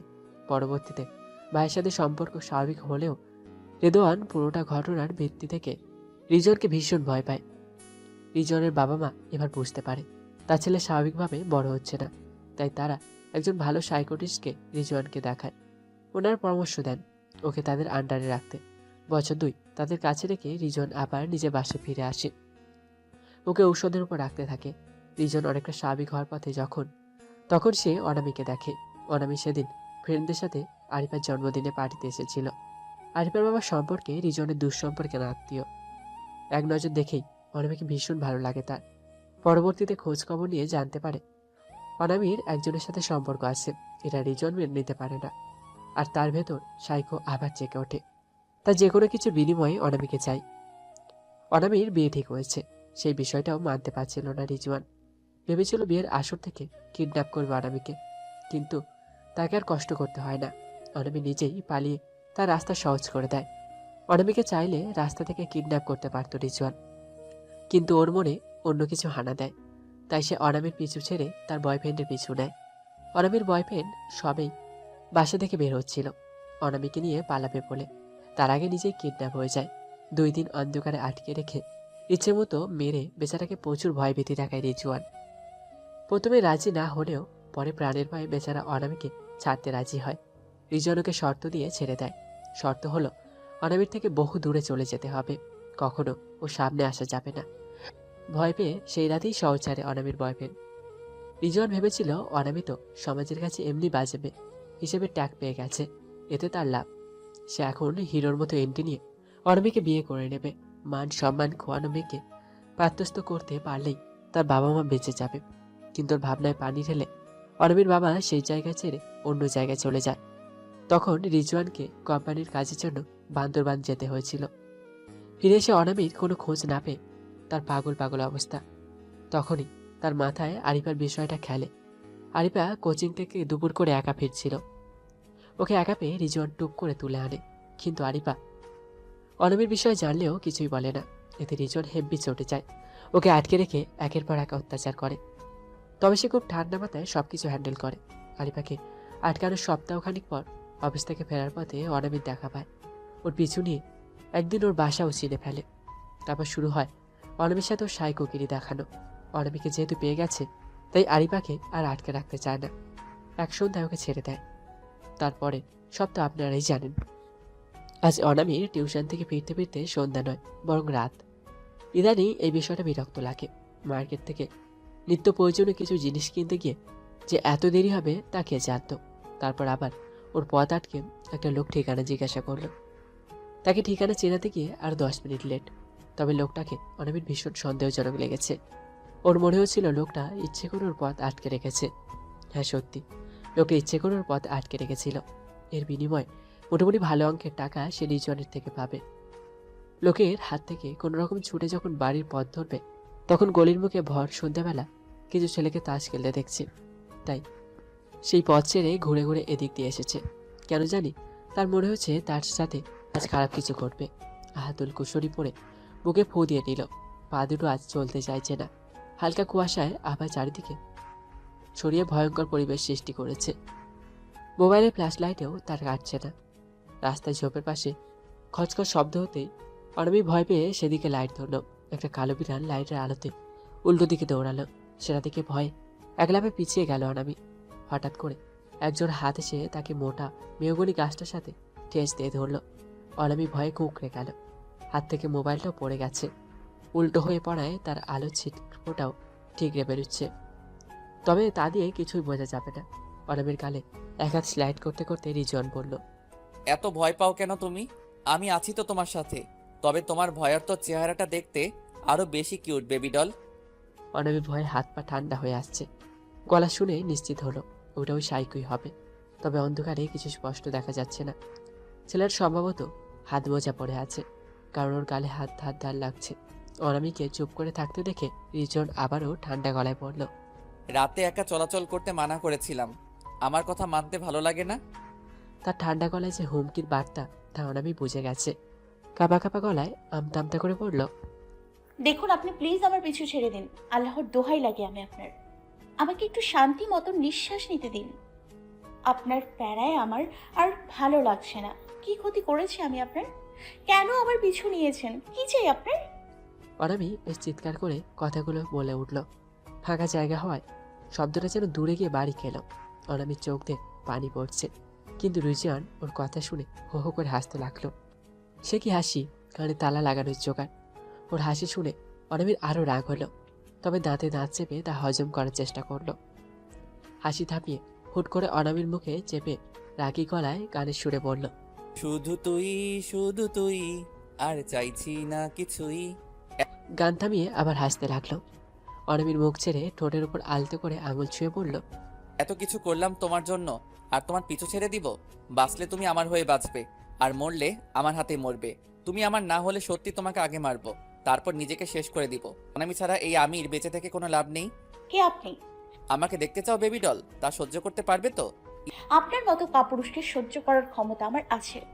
যে নিজের চেহারা না দেখিয়ে হুমকি ধমকি দিয়ে সে কখনো সত্যিকারের পুরুষ হতে পারে না।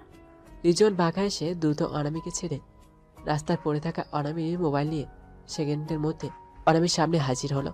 মোবাইলের ফ্ল্যাশটা নিজের মুখের দিকে মারতেই অনামি আটকে উঠে বলল, আপনি? ইয়েস, আমি রিজওয়ান শেখ। সেদিন তাহলে আমার কাছে ভালো সাজা হচ্ছিল। হ্যাঁ, অনেকটা তাই। কথাটা বলে বাঁকা হাসি দিল রিজওয়ান। চটজলদি পকেট থেকে রুমালটা বের করে অনামিকে কিছু বলার সুযোগ না দিয়ে মুখে চেপে ধরল। অনামি বেশ কয়েকবার শব্দ করে চুপ হয়ে গেল। আলতো করে ঢলে পড়ল রিজওয়ানের দিকে। রিজওয়ানের মাথাটা বুকের সাথে চেপে ধরে মিনমিন করে শুধু পড়ল, my baby doll, I love you. তোমাকে পাওয়ার জন্য যত নিচে নামতে হবে তত নিচে নামতে আমি রাজি। ইউ আর মাই লাভ জান। আলতো করে মাথায় চুমে খেয়ে কাঁধে তুলে নিল অনামিকে। দ্রুত পায়ে চলতে লাগলো গাড়ির দিকে। যদিও আশেপাশে মানুষ নেই, তবে কেউ দেখে ফেললে আচ্ছা ঝামেলায় পড়তে হবে তাকে। জ্ঞান ফিরতে নিজেকে বিছানায় আবিষ্কার করলো অনামি, গায়ে একটা কাঁথা জড়ানো। মাথায় হাত দিয়ে বোঝার চেষ্টা করলো সে কোথায়। মনে পড়তেই আশেপাশে তাকালো। ছোট একটা রুম, একটা বেড আর একটা ওয়ার্ডরোব ছাড়া কিছু নেই। অনামি একবার ভয় পেয়ে নিজের শরীরের দিকে তাকালো। ড্রেস ঠিক আছে দেখে নিশ্চিত হলো তার সাথে খারাপ কিছু হয়নি। ওয়াশরুম থেকে পানির শব্দ আসছে, তাহলে নিশ্চয়ই সাইকোটা ওয়াশরুমে। এই সুযোগ এখান থেকে পালানোর। অনামি দ্রুত উঠে দরজার কাছে গিয়ে হাতুড়ি ঘোরাতে লাগলো, কিন্তু ফলাফল শূন্য। সেটা খুলছে না, তালা মারা। অনামি বিষগ্ন মনে আবার বেডে গিয়ে বসলো। কট করে ওয়াশরুমের দরজা খোলা শব্দ পেতে অনামি দ্রুত আবার কাঁথা মুড়ি দিয়ে শুয়ে পড়ল। অনামিকে দ্রুত শুয়ে পড়তে দেখে রিজওয়ান মুচকি হাসলো। মাথা টাওয়াল দিয়ে মুছতে মুছতে অনামি শিয়রের পাশে দাঁড়িয়ে বলল, আমি কিন্তু জানি তুমি জেগে আছো বেবি ডল। আমার সাথে তাই লুকোচুরি খেলতে হবে না। লুকোচুরি খেলতে গেলে তোমারই লস, আমার কিছু আসবে যাবে না। অনামি কচ্ছপের মতো মাথাটা একটু বের করে পিট পিট চোখে রিজওয়ানের দিকে তাকালো। রিজওয়ান আলতো এসে এগিয়ে আসতে নিলেই অনামি আবার কাঁথা মুড়ি দিয়ে কাঁপা কাঁপা গলায় পড়ল, প্লিজ প্লিজ আমার কাছে আসবেন না, আমার সাথে খারাপ কিছু করবেন না। রিজওয়ান তার হাত একবার অনামির মাথায় বুলিয়ে দিয়ে তার মাথার পাশে বসলো। অনামির চোখ কপাল খিচে কাঁথা ধরে আছে। রিজওয়ান ওর কাণ্ডা দেখে বলল, তোমার সাথে খারাপ কিছু করার মতলব থাকলে তা বহু আগে করে ফেলতাম, আজকের জন্য অপেক্ষা করতাম না। আপনি কেন আমার সাথে এমন করছেন? আমায় ছেড়ে দিন প্লিজ। সারা রাত আমি বাসার বাইরে ছিলাম। আমার বাবা মা টেনশন করবে, মানুষ আমায় খারাপ বলবে। সেটাই তো আমি চাই। প্লিজ এমন করবেন না, আমায় একটু মুক্তি দিন, আমি মুক্তি চাই। কাঁথার নিচ থেকে এক প্রকার চিৎকার করেই অনামি কথাগুলো বলল। অপর পাশ থেকে কোনো শব্দ নেই বলে অনামি কাঁথা সরিয়ে যেই সামনের দিকে দেখবে, তখনই রিজওয়ান জোরে ওর গলা চেপে ধরলো। রিজওয়ান রক্তবর্ণ চেহারা দেখে অনামি এমনিতেই ভয়ে শেষ। তার মধ্যে গলা চেপে ধরায় মনে হচ্ছে নিঃশ্বাস বন্ধ হয়ে আসছে। অনামি তার দুই হাত দিয়ে রিজওয়ানের দুই হাত সরানোর জন্য আপ্রাণ চেষ্টা করছে, কিন্তু পারছে না। চোখ দুটো উল্টে আসছে, পা দুটো দাপাচ্ছে, কিন্তু তাতেও রিজওয়ানের গলা ছাড়ছে না। অনামি ধরেই নিল আজ তার শেষ দিন। মনে মনে একবার কালিমাটা ওয়াড়ল, তখনই রিজওয়ানের গলা ছেড়ে দিল। অনামি গলায় হাত দিয়ে জোরে জোরে শ্বাস নিতে লাগলো। রিজওয়ান বাঁকা এসে ওর মুখের সামনে মুখ এনে পড়ল, কেমন লাগছিল বেবি ডল? আপনি একটা রাক্ষস, কোনো সুস্থ মস্তিষ্কের মানুষ এমনটা করতে পারে না। আপনি সত্যি একটা সাইকো, শয়তান সাইকো। রিজওয়ান মুখটাকে ইনোসেন্ট ফেস করে ওর সামনে এগিয়ে এসে বলল, তুমি তো আমার কাছ থেকে মুক্তি চাইছিলে, তাই তোমাকে মুক্তি দিয়ে দিতে চাইলাম, কিন্তু তুমি আবার বাঁচার চেষ্টা করলে, তাই বাঁচিয়ে নিলাম। পরের বার আমার থেকে মুক্তি চাইলে আজকের কথা মনে রেখো। অনামি মুখ চেপে ধরে ঠোঁটে আলতো করে চুমুকে উঠে চলে গেল রিজওয়ান। অনামি ওর ঠোঁটটাকে অর্ণা দিয়ে ডলতে লাগলো। রিজওয়ান ওয়ার্ডরোব থেকে একটা শার্ট বের করে নিল। এরপর আবার অনামির কাছে এসে ওর মাথায় একটা চুমু দিয়ে বলল, তুমি থাকো, আমি খাবারের ব্যবস্থা করছি। রাত থেকে কিছু খাওনি, বাইরে থেকে দরজা লাগিয়ে যাব। যদি কোনোভাবে পালানোর চেষ্টা করো তাহলে অনেক খারাপ হয়ে যাবে। রিজওয়ান দরজা লাগিয়ে চলে গেল। অনামি রাগে পুষছে, রাগে কাঁথাটাকে মুড়িয়ে দূরে ছুঁড়ে ফেলে দিল। উঠে গিয়ে পালানোর রাস্তা খুঁজতে লাগলো। এই রুম থেকে পালানোর কোনো রাস্তা নেই। জানালার লোহার মজবুত শিক দেওয়া। জানালা দিয়ে বাইরে তাকিয়ে দেখলো সবকিছু অনেক নিচে। কত তলায় সে আছে তা অনুমান করতে পারল না। হঠাৎ ওয়ার্ডরোবের সামনে যেতেই সেখানে একটা মোবাইল পেল। মোবাইলটা ওর নয়, তাহলে নিশ্চয়ই রিজওয়ানের। মোবাইলটা বন্ধ, কারো থেকে হেল্প নেওয়ার যাবে এমনটা ভেবে অনামি দ্রুত মোবাইলটা অন করলো। ছয়তলা একটা ভবনের নিচে দাঁড়িয়ে আছে তুলি শেখ। সাথে রিজওয়ানের সাইকোটিস্ট আব্দুল হামিদ সাহেব। গতকাল রাতে তার কাছেই যাওয়ার কথা ছিল, কিন্তু রিজওয়ান সেই যে বের হলো এখনো অব্দি বাসায় ফেরেনি। মোবাইলের লাস্ট লোকেশন এখানে দেখাচ্ছে। লোকেশন ট্র্যাকিং করে এখানে চলে এসেছে। বেশ কিছুক্ষণ যাবৎ ওরা রিজওয়ানের মোবাইলে কল করার ট্রাই করছেন, কিন্তু অপাস থেকে বারবার বলছে মোবাইল বন্ধ। ব্যর্থ না হয়ে তুলি শেখ আবারও কল করলো। এবার কল করতেই রিং হয়ে কল ধরলো। তুলি শেখ দ্রুত বলল, রিজন তুমি কোথায়? মোবাইল স্ক্রিনে আম্মু লেখা দেখে অনামির দ্রুত কল রিসিভ করলো। অপর পাশ থেকে রিজওয়ানের বদলে অনামির ভয়ার্থ কণ্ঠ ভেসে এলো। আন্টি আমি রেজওয়ান নই, আমি অনামি। আপনার ছেলে আমাকে এখানে আটকে রেখেছে, প্লিজ আমাকে বাঁচান। ও আমাকে মেরে ফেলবে, প্লিজ আন্টি আমাকে বাঁচান। আপনাকে আল্লাহর দোহাই লাগে, এই সাইকোর হাত থেকে আমাকে রক্ষা করুন। তুমি ভয় পেও না, আমি আছি তোমার সাথে। তুমি এখন কয়তলায় আছো? আন্টি আমি কিছু জানি না। আচ্ছা, তোমার সামনের জানালা দিয়ে কি কি দেখা যাচ্ছে তাই বলো। একটা মসজিদে মিনার দেখা যাচ্ছে, ওই ফ্ল্যাটের বরাবরই এসে শেষ হয়েছে। তুলি শেখ মসজিদের মিনারের দিকে তাকিয়ে তার চোখ তার শেষ অব্দি বরাবর মেলালো। তারপর চোখ দিয়ে ভবনের তলা করল। 5 তলা গিয়ে তার চোখ আটকালো। জানালার সামনে অস্পষ্ট অবয়ব দেখা যাচ্ছে। সে অনামিকে আশ্বাস দিয়ে বলল, তুমি ভয় পেও না, আমরা এক্ষুনি আসছি। জলদি আসুন আন্টি। তুলি শেখ আব্দুল হামিদ সাহেবকে বলল, জলদি চলুন, 5 তলায় আছে ওরা, দেরি হলে দুর্ঘটনা করতে পারে। তুমি কার সাথে কথা বলছো? রিজওয়ানের কণ্ঠ পেতেই অনামির বুকটা ধুক করে উঠল। দ্রুত মোবাইলটা ওড়নার নিচে লুকিয়ে অফ করে দিল। রিজওয়ানের চোখ লাল হয়ে আছে। অনামি আমতামতে করে বলল, নিজের সাথে কি করব, একা ভালো লাগছে না, তাই একা একাই কথা বলছিলাম। ও আচ্ছা। অনামি বড় করে একটা দীর্ঘশ্বাস চাইল। যাক বাবা, সাইকোটা ওর কথা বিশ্বাস করেছে। রিজওয়ান এগিয়ে এসে এদিক সেদিক মোবাইলটা খুঁজতে লাগলো। অনামি খুব সাবধানে মোবাইলটা ওয়ার্ডরোবে এক কোণে রেখে রিজওয়ানকে জিজ্ঞাসা করলো, কি খুঁজছেন? আমার মোবাইল। ওই তো ওই কোণায়। রিজওয়ান মোবাইল পকেটে নিয়ে বের হওয়ার জন্য দরজা খুলতেই ওর ঘাড়ে কেউ ইঞ্জেকশন পুশ করে দিল। আকস্মিক এমন ঘটনায় রিজওয়ান কোনো প্রতিরোধ করতে পারল না। চোখের সামনে সব ঘুরতে রাখলো। ঠাস করে নিচে পড়ে গেল। তুলি শেখ নিষ্পলক চোখে তা তাকিয়ে দেখল। অনামি দ্রুত এসে তুলি শেখকে জড়িয়ে ধরে বলল, থ্যাংক ইউ আন্টি। হ্যাঁ। তুলি শেখ অনামির মাথায় হাত বুলিয়ে দিল। তারপর ধীর পায়ে রিজওয়ানের পাশে দাঁড়ালো। নিচে বসে রিজওয়ানের মাথাটা তার কোলে রেখে নিয়ে বলল, পৃথিবীর সব মায়েরা নিজের সন্তানের জন্য স্বার্থপর হয়।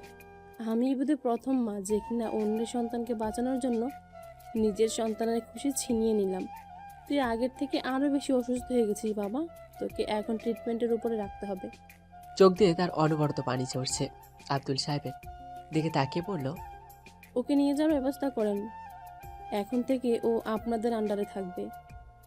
জি ম্যাডাম, আমি কল করে বলছি লোক চলে আসতে।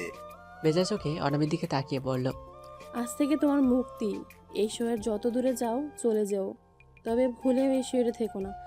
অনামি গুটিসুটি পায়ে রুম থেকে বের হয়ে গেল। সিঁড়ির মাথা থেকে আরেকবার রুমের দিকে তাকালো। রিজন অজ্ঞান হওয়া চেহারাটা কিরকম জানি লাগছে। তুলি শেখ একদানি ছেলের দিকে তাকিয়ে চোখের পানি ফেলছে। অনামি আর দাঁড়ালো না, দ্রুত সেখান থেকে বের হয়ে গেল। 2 মাস পর রেদওয়ান, তুলি শেখ, সাজিদ শেখ 3 জনে সোফায় বসে আছে। তাদের সামনে বাহারি খাবারের সমাহার। সাজিদ শেখ হাসি মুখে পাশের মধ্যবয়স্ক লোকটাকে সাথে কথা বলছে। তুলি শেখ সেই দিনের ঘটনার পর থেকে পুরো চুপচাপ হয়ে গেছে। রেদওয়ানের মুখেও সে আগের মতো হাসি। ও কিরকম জানি মিলিয়ে গেছে। রিজওয়ান একটা মানসিক হসপিটালে এখনো ভর্তি। সেখানে তার ট্রিটমেন্ট চলছে। আর সবাই মিলে রেদওয়ানের জন্য মেয়ে দেখতে এসেছে। রেদওয়ান ভাইয়ের শোকে অনেকটা ভেঙে পড়েছে। ওকে ঠিক করার জন্য তুলি শেখ সিদ্ধান্ত নিয়েছে ওকে বিয়ে দেবে, যার জন্য এত আয়োজন। সাজিদ শেখ একবার তার স্ত্রীর দিকে তাকিয়ে দীর্ঘশ্বাস ছাড়লেন। তারপর সবার চোখের আড়ালে তুলি শেখের হাতের উপর হাত রাখলেন। হাতের উপর কারো স্পর্শ পেতেই তুলি শেখ তার স্বামীর দিকে তাকিয়ে কৃত্রিম হাসি দিলেন। তারপর আবার শূন্য দৃষ্টিতে তাকিয়ে রইলেন। রেদওয়ান গম্ভীর মুখে বসে আছে। ভাইকে ছাড়া সে এখন বিয়ে করতে চায়নি, কিন্তু বাবা মার জোড়াজুড়িতে রাজি হতেই হলো। শশী আজ হালকা পেঁয়াজ কালারের একটা শাড়ি পরেছে, মাথায় আধ ঘোমটা। তাকে দেখতে পাত্রপক্ষ এসছে। তার মা তার হাতে 4 টেটা ধরে দিয়ে ড্রয়িং রুমে যেতে বললেন। রেদওয়ান কিংবা শশী কেউ জানে না তারা আজ একে অপরের মুখোমুখি হবে। শশী সালাম দিয়ে ভেতরে প্রবেশ করলো। একে একে সবার হাতে চায়ের কাপ তুলে দিয়ে শশী রেদওয়ানের সামনে এলো। চায়ের কাপ হাতে তুলে দিতে গিয়ে একে অপরের সাথে চোখাচোখি হলো।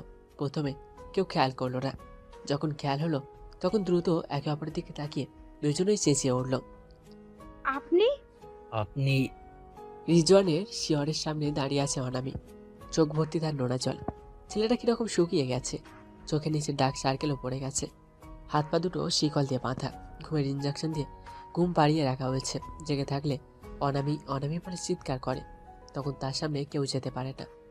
তাই হাত পা বেডের সাথে শিকল দিয়ে বেঁধে রাখতে হয়। 2 মাস ট্রিটমেন্ট করেও কোনো লাভ হচ্ছে না, বরং তার পাগলামি বাড়ছে। অনামি এখন পুরো পরিবার নিয়ে চট্টগ্রাম থাকে। সেখানকার এক ব্যবসায়ী ছেলের সাথে তার বিয়ে ঠিক হয়েছে, আগামী মাসেই বিয়ে। ভাইয়ের সাথে ঢাকা এসেছিল কিছু প্রয়োজনীয় কাজে। তাছাড়া আরিফার তথ্য জোগাড় করতেও এসেছেন। আরিফার এক খালার বাসা উত্তরায়। সেখানে গিয়ে জানতে পারে আরিফা আরও 3 মাস আগের থেকে ময়মনসিং থাকে। তার থেকে আরিফার মোবাইল নাম্বার নিয়ে নিল। এই মেয়েটা তাকে বাঁচাতে কত কিছু করছে, নিজে অত্যাচার সহ্য করেও ওর খবর দেয়নি। এসব কথা তুলি শেখ থেকে জেনেছিল অনামি। অনেক কথা তাকে বলেছে। তুলি শেখ জেনেছিল লোক লাগিয়ে। যেই আরিফা এত কিছু করলো, তাকে যদি অনামি বিয়েতে দাওয়াত না করে তাহলে বিষয়টা সত্যি অনেক খারাপ হয়। তাই ওর খবর নিতে ছুটে এসেছে। কি মনে করে যেন তার এই সাইকোটা দেখতে ইচ্ছে হলো। তাই বহু কষ্টে তার ভাই দীপুকে রাজি করে এখানে এসেছে এক পলক দেখতে। রিজন যদি সুস্থ মস্তিষ্কের মানুষ হতো, তাহলে অনামি সারা পৃথিবীর সাথে যুদ্ধ করে হলেও একে বিয়ে করত। কিন্তু কোনো অসুস্থ মস্তিষ্কের মানুষের সাথে সংসার করা যায় না, কারণ এরা নিজের স্বার্থের জন্য অপরকে আঘাত করতে দ্বিতীয়বার ভাবে না। অনামি চল, দেরি হয়ে যাবে তো। ভাইয়ের ডাকে ধ্যান ভাঙে অনামির। দ্রুত চোখের পানিগুলো মুছে ভাইকে বলে, আসছি। আরেকবার রিজনের ঘুমন্ত মুখের দিকে তাকায় অনামি। কত সুন্দর লাগছে দেখতে, কত শান্ত শিষ্ট।